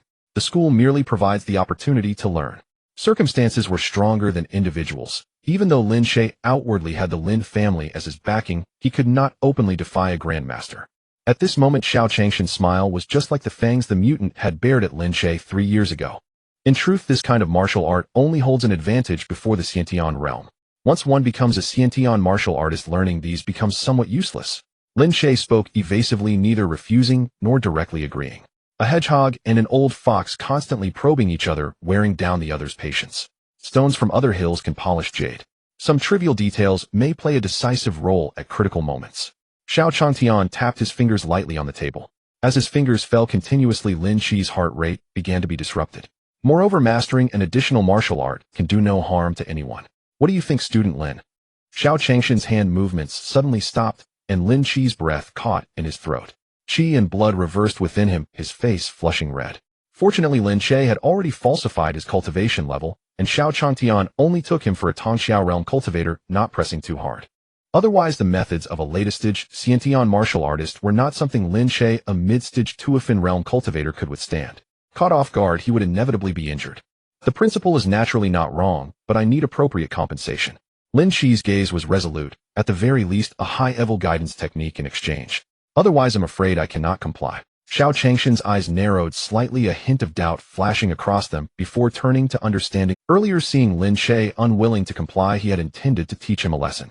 When he made his move, he exerted force at the limit a Tongxiao realm cultivator could withstand. Unexpectedly, not only was Lin Che unharmed, but he even dared to make demands. He had some courage after all. Agreed. Xiao Changtian opened a drawer and took out 2 blank sheets of paper. You write down that martial art, and I'll write down a high-level guidance technique. How about it? No problem. Lin Che agreed readily. In truth, compared to the high-level guidance technique Xiao Changtian possessed, Lin Che was more eager for the Lux Soul undying art that Xingtian had mentioned. However, for now Lin Che could not be certain which mountain Xingtian referred to as Changyang Mountain. Moreover, even if he pinpointed the exact location, he could not guarantee he could retrieve Xingtian's head. So having a high-level guidance technique to use was still better than the basic one the school directly taught. Lin Che dutifully wrote down the power-striking techniques and moves of the Xingtian 3 styles without any tricks. He didn't believe others could easily comprehend it anyway, so there was naturally no need to falsify anything. Xiao Changtian put down his brush and exchanged the papers with Lin Che. What is this martial art called? Xiao Changtian asked in a deep voice. It's called the martial saint sky-breaking art. Lin Che silently praised his own quick wit. Xiao Changtian paused slightly. Martial saint sky-breaking art. A fine name. After reading it through once, Xiao Changtian took out 2 more blank sheets and pushed one in front of Lin Che. To avoid any omissions, let's each write it again from memory. How about it? Of course, no problem. Lin Che thought to himself how close a call it was. Thankfully, he hadn't written anything false earlier, or he certainly wouldn't have been able to write it again. The two wrote carefully once more, and then exchanged papers. Xiao Changtian carefully compared Lin Che's 2 versions, confirming there were no discrepancies, before finally relaxing. This martial art is too extraordinary. Before you advance to the Xiantian realm, it's best not to reveal it lightly. Now that Xiao Changtian had what he wanted, he once again became a caring elder. However, he had previously spoken of wanting to popularize this martial art, yet now he advised Lin Che not to expose it. There was some contradiction in his words. Rest assured, Principal.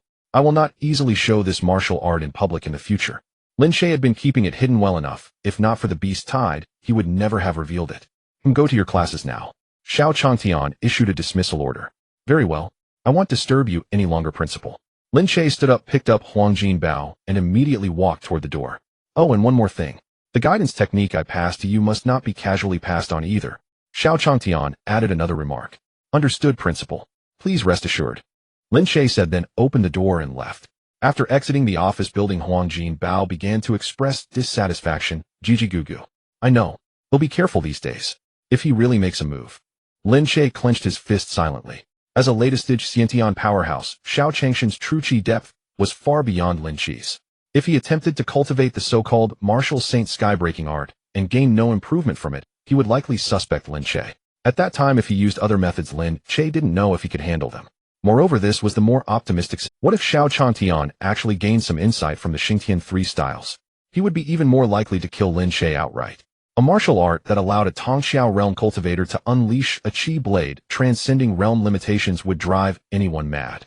If Xiao Changtian wanted to keep it for himself, he naturally could not leave Lin Che as a loose end. Huang Jin Bao had been reading Xiao Changshan's psychological activities throughout and synchronizing them with Lin Che.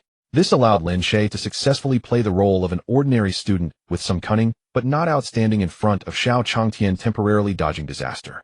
But as he was leaving, Xiao Changtian was clearly thinking about how to silence Lin Che. One face in public, another in private, outwardly telling Lin Che not to expose the technique, but actually having other plans. Indeed, those who quickly became martial grandmasters after the Apocalypse Day were not easy opponents. Given Xiao Changshan's cultivation progress, he would likely advance to the transcendent realm within a year or 2. That was a height Lin Che could not reach in a short time. Before the Apocalypse Day, the highest martial realm was the Xiantian Grandmaster. In the 17 years since the Apocalypse Day, 3 more realms had emerged: Transcendent, Divine Connection, and Martial Saint. Transcendent, as the name implies, means transcending the mundane. In other words, martial artists at this realm had already surpassed the scope of ordinary humans. Xiantian realm martial artists could project true chi from their bodies, while Transcendent realm martial artists could already use true chi to hover in the air. Walking on air like immortals, that was what it meant to be transcendent. Going a step further, the Divine Connection realm allowed one's innate talent to evolve to a third form akin to a divine ability. Power-type talent martial artists could move mountains and crush boulders. Speed-type talent martial artists could move like lightning. Water-type talent martial artists could sever rivers. Fire-type talent martial artists could incinerate all things. Someone like Chu Yao with her grade spatial talent would master spatial collapse at the divine connection realm with unparalleled lethality. For those with physical enhancement or ordinary elemental abilities below a grade, reaching the divine connection realm was already the limit. Only grade talent possessors such as those with space lightning or telekinesis, if diligent enough, and with some fortune, could advance to become martial saints. They were called saints because such individuals had transcended the limitations of true chi and martial arts, comprehending some metaphysical realm. When fighting, they could transform their surroundings into a martial domain. Within their domain, a martial saint could with a mere gesture mobilize the power of heaven and earth. Even the strongest divine connection realm martial artist would likely have no chance against the weakest martial saint. Currently, the entire city of Xinhai had only one transcendent realm martial artist stationed there. If Xiao Changtian could advance to transcendent, he would become one of Xinhai's strongest combatants. As a martial grandmaster, Xiao Changtian might still care about worldly etiquette and refrain from directly attacking Lin Che.